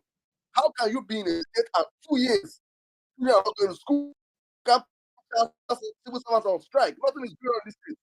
It's a free-for-all state. Anyone that comes into the state, kind of want to pay Godfather. The Godfathers, the Ubers, the authorities of today that is speaking noise, the authorities them. These are the Godfathers that was settling. Out of then, in Peter Obi that was about to come in, new set of Godfathers arose, the Ubers and the rest. They wrestled power and made sure they put their stool in Gigi as the next governor.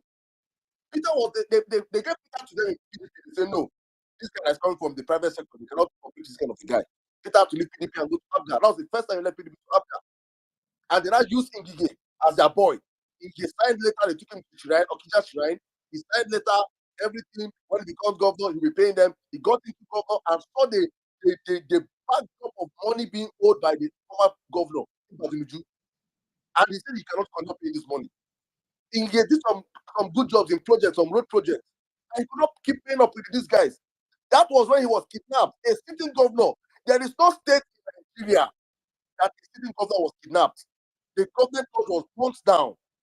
APS was burnt down. Radio stations, TV stations were burnt down. It was a free-for-all ride. Anambra was Iraq until that came in. Do you know the amount of powerful billionaires in Anambra State?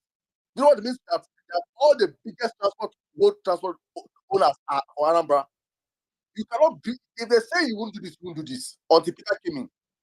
Peter made all those men submit. So when I see people call Peter a weakling, I laugh at them. I say, don't you know him?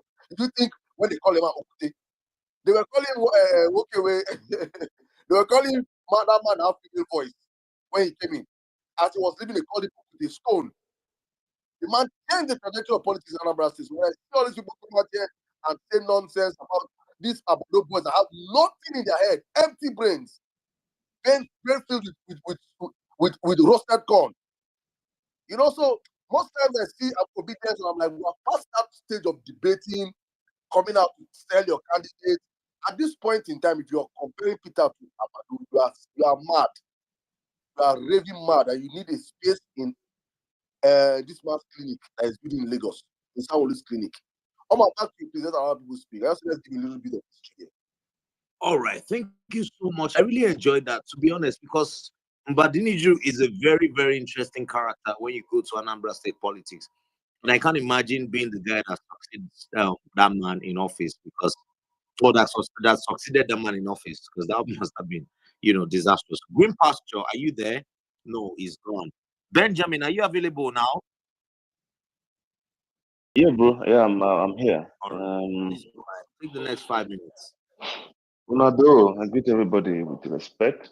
First of all, I have to tell you guys, yesterday was a very special day in my life, and I never thought I was going to achieve that. Yesterday, I was, I would like to say, it was a journey that I started 2 years ago, and coupled with a full-time job. Especially those of us who are living in Europe who know that it's not easy. Yesterday, I will be proud to say that I'm a master degree holder. I'm saying this so that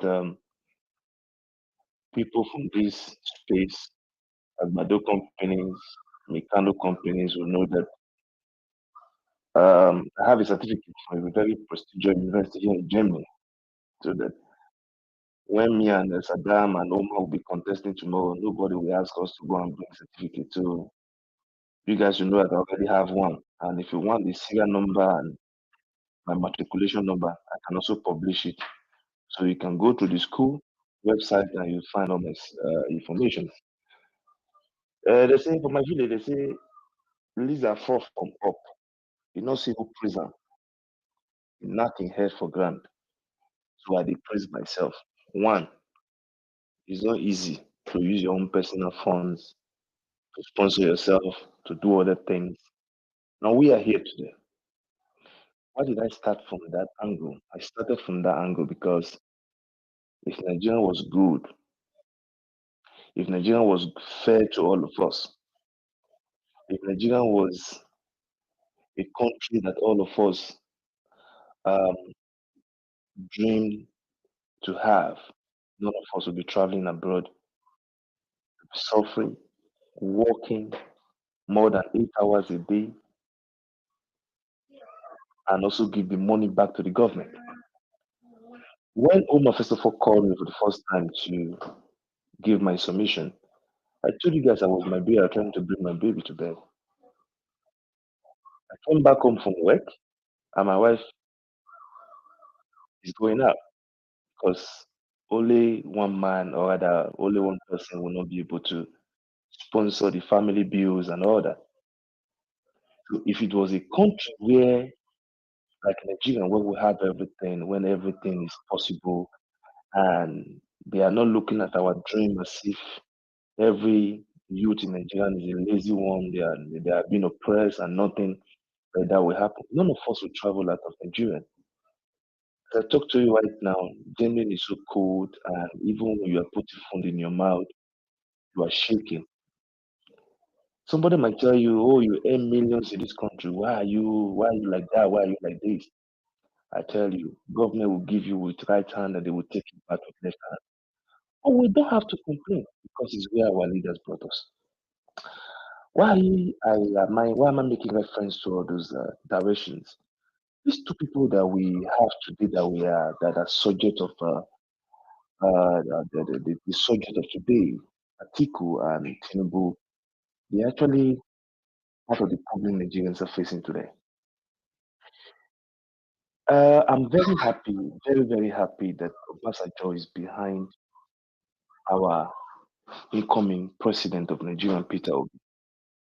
And if you look at the body language of the Dr.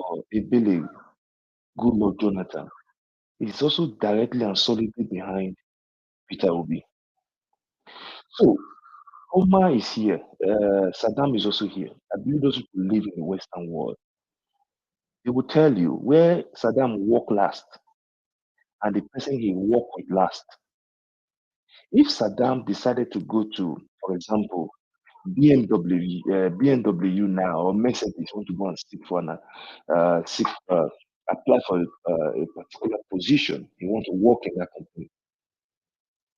They will not look at his certificate alone. The first thing they will go to ask Saddam, there is a letter they call attestation letter.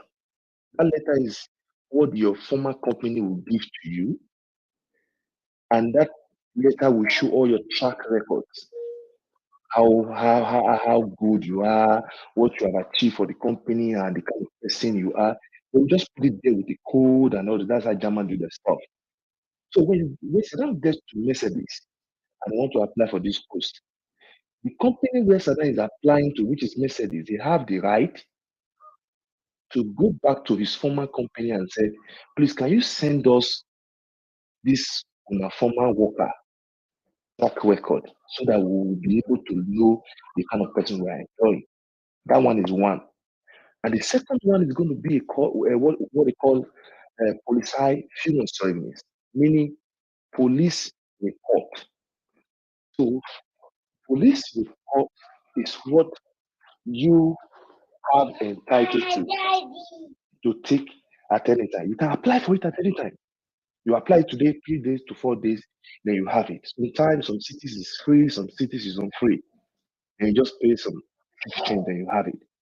So these things, they have your record. So everything you have done within 3 months, it is stated there. Whether if you are owing somebody's money, if you have pushed draws, if you have visited White House, if you have visited underground or something, things like that. You understand? It will be there. The company will not sit down to say, okay, is Saddam is somebody we can actually employ? Let me direct this particular statement to where Obasanjo said the mistake that he had made in his life, the biggest mistake that he ever made in his life is by choosing Atiku to become his vice president of Nigeria. I'm talking about his former principal, which means the company Saddam have worked with now is the one now giving us report. Obasanjo did not hide. Obasanjo came out and said, this man is not to be trusted, and he will never be trusted. He did not write a private letter, just like the former company of Saddam would do. He write a letter and say, okay, he's a good person, people should employ him, people should just try and increase his salary. He left us because we were not able to afford the salary, things like that. But the man came out in the open because he has Nigerian at heart. Obasanjo is a man that loves Nigerian and is ready to protect Nigerian anytime, any day. He came out and said, Nigerians, please, this man can never be trusted. And you want to tell me the man that owns the secret, that knows the secret of Nigeria? Because after the military era, it was Obasanjo. During military era, he has the experience. I know the kind of secret law that is binding Nigeria and England together and other Western countries, which he himself cannot come to the general public to and start relaying to us. But he came out and told us, you people shouldn't trust this man. Oh, he's a desperate human. I don't want to go to Tinubu's side because Tinubu is like the family are kind of having family issues. They are looking, they are having problems. Me, as a son, I cannot see my father in that kind of a stage, his head position, trying to bring him, trying to start projecting him to this kind of position that require a full energy, that require a balanced health, that require somebody who is fit to wake up at any time. Oh, I want to come in, or I should round up. Just round up. All right. I cannot imagine it. All I just keep saying and all I just keep thinking, why is it that Nigerians don't look at history? Look at all the histories and all the stories that have been told here today. One from Omar, the one from Saddam, the one from the other guy that spoke before that spoke earlier. We keep looking at this thing. We don't want to learn from it. So you want to tell me somebody who have worked in the custom office, who have worked as a custom officer, and he was in charge of something like drug, and you want to tell me that these people doesn't have something that is, let's take all those things aside.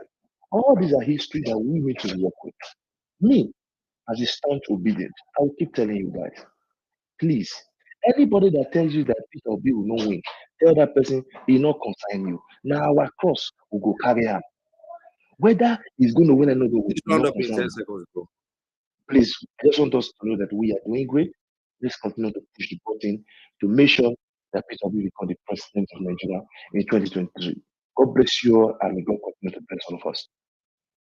Thank you very much, my dear brother, Benjamin. Sorry, your timer went off just when I was about speaking. Dari, I see your hand. I see Isaiah Davis Tijeli. I see Emmanuel Ajali, Attackers, William, Chimezie, Uncle Zege. I see your request, Professor Bert. Peter is better. Jerry, Bestman, Estan, Malobi, Obedience, Smart, Benjamin, St. Francis, AK Priest, Cham, J-Mash, and many other names that I can't even mention. But for now, we'll go with my dear sister Hanatu, being the first lady to speak on this platform tonight. Good evening to you from this part of the world, my dear sister Hanatu. Are you there? Compliments of the season. Hanatu, can you hear me? Okay, I'm not sure if Hanatu is available, but I'm pretty sure everyone else can hear me. Emmanuel, are you available? Yeah, I'm here. All right, go ahead. Take the next 5 minutes. When you see my hand, you have about 30 seconds left. Let's stick to time, please. All right, that's fine. Good evening, everyone. Compliments of the season. First of all, let me start by saying thank you to Professor Saddam, Omar, and Otumba. You guys are doing a fantastic job. I think this is one space I can gladly just if it's an echo chamber, I don't have a problem with it because I know that the content that we get here is top notch and something that one can just take and I can never come to this place and feel like my brain cells are dying unlike other spaces. So yeah, thank you guys so much for the work you do.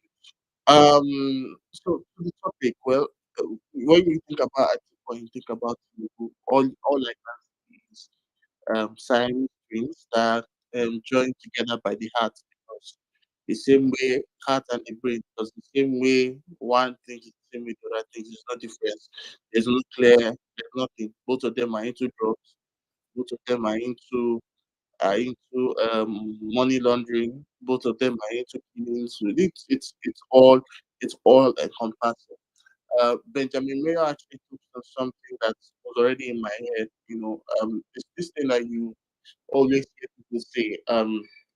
In an ideal context, where if the family of a man cannot speak proudly about that man, then there is a problem. If I come to talk to if I come to Omar's, I want to know about Omar, and they're giving me bad stories about Omar, then there's a problem. If 50 people are saying wrong about Omar, his family has always been that fulcrum to defend him. It's the same thing that comes to the workplace. When you are at the workplace, if your former workplace cannot say something good about you, when you're going to a new workplace, it's going to be difficult for you to get a job because by the time people hear testimonies that come from a former workplace, it makes unrealistic for them to want to listen or have someone like you on their team, right? For Obasanjo to come out and say with his lips that you should not trust Atiku, it speaks volume. For him to tell you that what Atiku has stolen and feed 200 million Nigerians, or I can't remember how many, the number he used, for 300 years. When I heard that statement, I kept on trying to understand 300 years. Now, there are a lot of us here. I'm not sure there's anybody here that is above 50, right? And so you think about it, 50, you're not above 50. He said 300 years. My brother, that is wrong. We have 60-year-old people here. I know 60 plus years also, please, but God. Okay, anyone said, make me put that for 70 years. Nobody has reached 150 years. We never reached half of that amount, right? So guys, it's mind-boggling. It's not even. It should not even be something that we think about, right? See, there's a saying in Igbo. I can't say it in Igbo, but I'll give you the English translation. It says that um, when you kill or when a man with disease dies, right, the disease also dies with him. Friends, family, guys, we have the opportunity to kill a party or parties with a disease. And I can assure you, once you can kill these parties, that disease will die with them. Get your PVC. Vote the right person. Do not be. See, the 10,000 I will give you cannot last you for 2 hours in Nigeria currently. Get your PVC. Vote the right person. You know the right person. I'm not going to trust your conscience, so I'll say it. Vote Peter Obi and help Nigeria out of the quagmire that we found ourselves. Thank you all so much. Have a lovely day. Thank you. Thank you so much, my brother Emmanuel Ajali. Always a pleasure listening to you. If you're just joining us, you're listening to the Violence Space, the last Thursday edition for the year 2022. My name is Omar, your regular host on this platform, alongside my brother Saddam, the host of this platform, and of course, Otumba. Yeah, we're having a very interesting conversation. The question is Atiku a deadlier version of Tinubu? Saddam phrases it this way. It says, is the spare tire a better one than the bedwetter? I don't know, to be honest. I think they're birds of the same feather and they flock together. Saddam, you're going to come in. Can't you see the hypocrisy of these boys, these Abado and Mikano boys? Hey, now. I've been waiting for them. Just imagine that I'm too good for the spare tire at the bedwetter. Twitter will burn down. Attack one so attack one I'm still waiting for them to attack Rabi Musa. Attack one so Abado boys on this place here. Go and attack one so crazy set of lunatics. Any small thing you start masturbating. Saddam, you know one very interesting thing. I know that a lot of people might think that maybe we should not say this on the platform, but I'll say because I always believe that the voice of the people is the voice of God. When certain obedience, when they pander towards these G5 governors, I wonder why you are doing the heavy lifting of a job that has already been lifted for you. You see, as long as Rabiu Musa Kwakwanso stays in this election, forget the North. I'm telling you. It's an interesting dynamic. There's a particular guy named Chike Awuzie. He's one of the early obedience that I met on this platform. He used to come on the People's Parliament. SIM card, you remember him? I can see your emoji. He did a proper breakdown of the analysis of this election for me sometime around June or July, long ago. And he broke it down in a very analytical, objective way that actually gave me a very peaceful place to stay in the course of this campaign process. It's the fact that as long as Rabiu Musa Kwakwanso stays in this election, up until the final day, the dynamic will remain unique. Very, very unique. Because a lot of people still believe that Kwakwanso, despite the fact that INEC does not allow you to step down for anybody anymore, some people think it's going to collapse the structure. Let me give you this opinion as my opinion, but from the perspective of somebody who has a bit of political understanding. When Peter Obi stepped out of the Labour Party, stepped out of the PDP rather, to the Labour Party, he probably did not expect the traction he's getting now, to be honest. He just felt like, you know what, I'm going to offer myself to these people. If they want to take me as a choice, why? I mean, it's on them. I'm a good man. I have a very interesting track record that is untainted by anything. I'll put it in front of you. If you like, abandon me and go and choose between the devil and he never expected a vibrant, youthful movement rallying around him in the way that they have. And to be honest with you, I can tell you that he's probably pleasantly surprised and is ready to take up that challenge. Now, you see, the same thing can be said about Rabiu Musa Kwakwanso. Rabiu Musa Kwakwanso stepped out of the PDP to actually test his own numbers. He just wanted to see, you know what? I know that I have the Kwakwansia movement, but in the course of a popular general election, what numbers can I get? And you see, this from a political perspective, as a politician, is something you're not going to trade for anything. Because whatever amount of votes Wakwanso gets now, it gives him a proper template to negotiate in any political party or political setup going forward. Showore is still campaigning on his 30,000 mistaken votes from 2019. So that tells you what is the name of that guy that went to create? Vote don't reach 2,000 now. Madam, you remember one guy that adopted a party logo that was similar to, was it the PDP or the APC logo? One guy, I can't remember the guy's name. Similar to PDP's logo. I think it was similar to PDP's logo. That guy campaigned with the mega amount of votes he got at the time, even up till today. So that tells you that politicians like to go out there and test their numbers. But you see, in the case of Peter Obi, he wasn't actually trying to test his numbers. If you look at it, it's just like, you know what? I'm a good man. I offer myself to you people. You either take it or leave it. That's why the mantra of this political movement is, we know the we are not going to run politics like it's been run before. If you are in this movement for money, I have bad news for you. 1 penny, 50 kobo, you know, go get. Nothing is coming from here. The only thing that we can offer you is good governance from our spirit, our soul, and our body. If you like, take it. If you like, leave it. If you like, indulge yourself with 8 years of suffering. That is on you and your conscience. The last speaker said you cannot trust the conscience of Nigerians.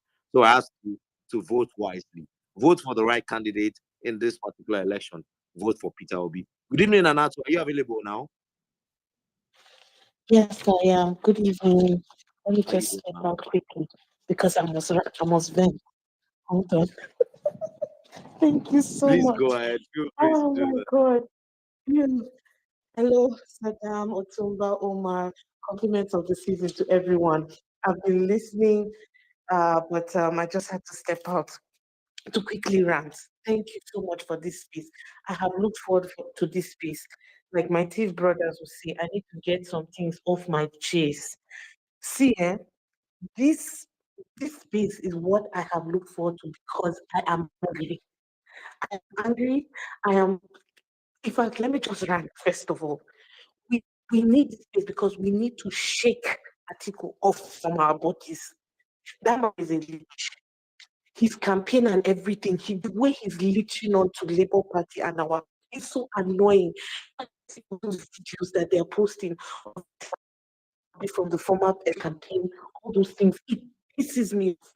And then the recent exception that they're doing of putting posters with Peter Obi and all of it. See, kind of people that are on this space listening, if you people are Maza and women, if you say you're up to it, come out full chest and campaign for your Atiku and leave our Peter Obi alone. We don't want. What kind of nonsense is this? The two are the same. The two are the same. Which side of the you look at it, the two are the same. Let me also, before I even, see, let me just say something here. One of the things that makes, me respect, Saddam and the other people that co-host and all of that is because I think that this is particular realization. Violence space is bigger than him. What does that take you from him? That part of it gives me this kind of respect for him. And Saddam, you need to hear this. The reason I say this is because you've realized, hey, yes, God may have given you this idea, but this thing has grown. It's now bigger than me, and all of that. And tell me one scandal, or those of us who've been consistent listening to violence space, tell me one scandal that has happened on our space or no. Because you listen to everybody, you learn, you get advice and all of that. I'm saying this because some of our obedience that we now tag leading people in the movement and all of this thing, please, if you love them, tell them they need to at least come to violence at least once a week and listen. Because I know what this place has done to me, and many people can testify. It makes you learn. It gives you things to be able to talk about. Many people right now in our movement don't have anything to say. You see some tweets and you say, what is this? We don't have time for that. Listen, let us agree. The people who know the politics, the people who have structure, the people who know everything, they are the APC PDP. We've agreed now. When Peter Obi came out, they were saying we're four in a room. Sure, we didn't know politics. When people were talking, you don't have no people, we were doing our media match, all of that. Sure, we didn't know politics. What is our business with politics? What is our business with all these projections? I think it's going to be a runoff. And I feel like, you know, we have issues. You know what? If we get dragged into this kind of conversations, we are going to think that this is just a game. This is not a game. This is a fight for our lives. That's all we've been saying for months on this. This is a fight for our lives. These Mikano boys and APC boys, guess what? They don't have anything to talk about. When they come to their spaces, they don't have anything to talk about. There's nothing but the woman that I do now make spaces and put topics like who will win? Who, because they know obedient, will rush. Go and be talking and back and forth, and they'll be laughing at us. This one doesn't know politics. This one doesn't. We have no business with that. Come here. Come to this place. Come and be recharged. Come and hear. Come and pick points. Will make you be able to talk and speak. Because what is going on right now, the mind game they are playing, you know what? The North is already not going to support Tinubu. So you know what? Atiku has more structures. People, than for us to lose this, let's just give Atiku. And the man is just leeching onto our candidates. And some of our people are just, you know, it is better. Let me tell you something. The euphoria of Peter Obi presidency is shaking some of our heads. Reality check, wake up everybody. Peter Obi is not yet president. Not yet president. I think the euphoria of how we've seen him, we hear him, it's exciting some of us to the point that we think it has already happened. It has not yet happened. And if we lose our guard, it will not happen. We can't afford to lose our guard. So my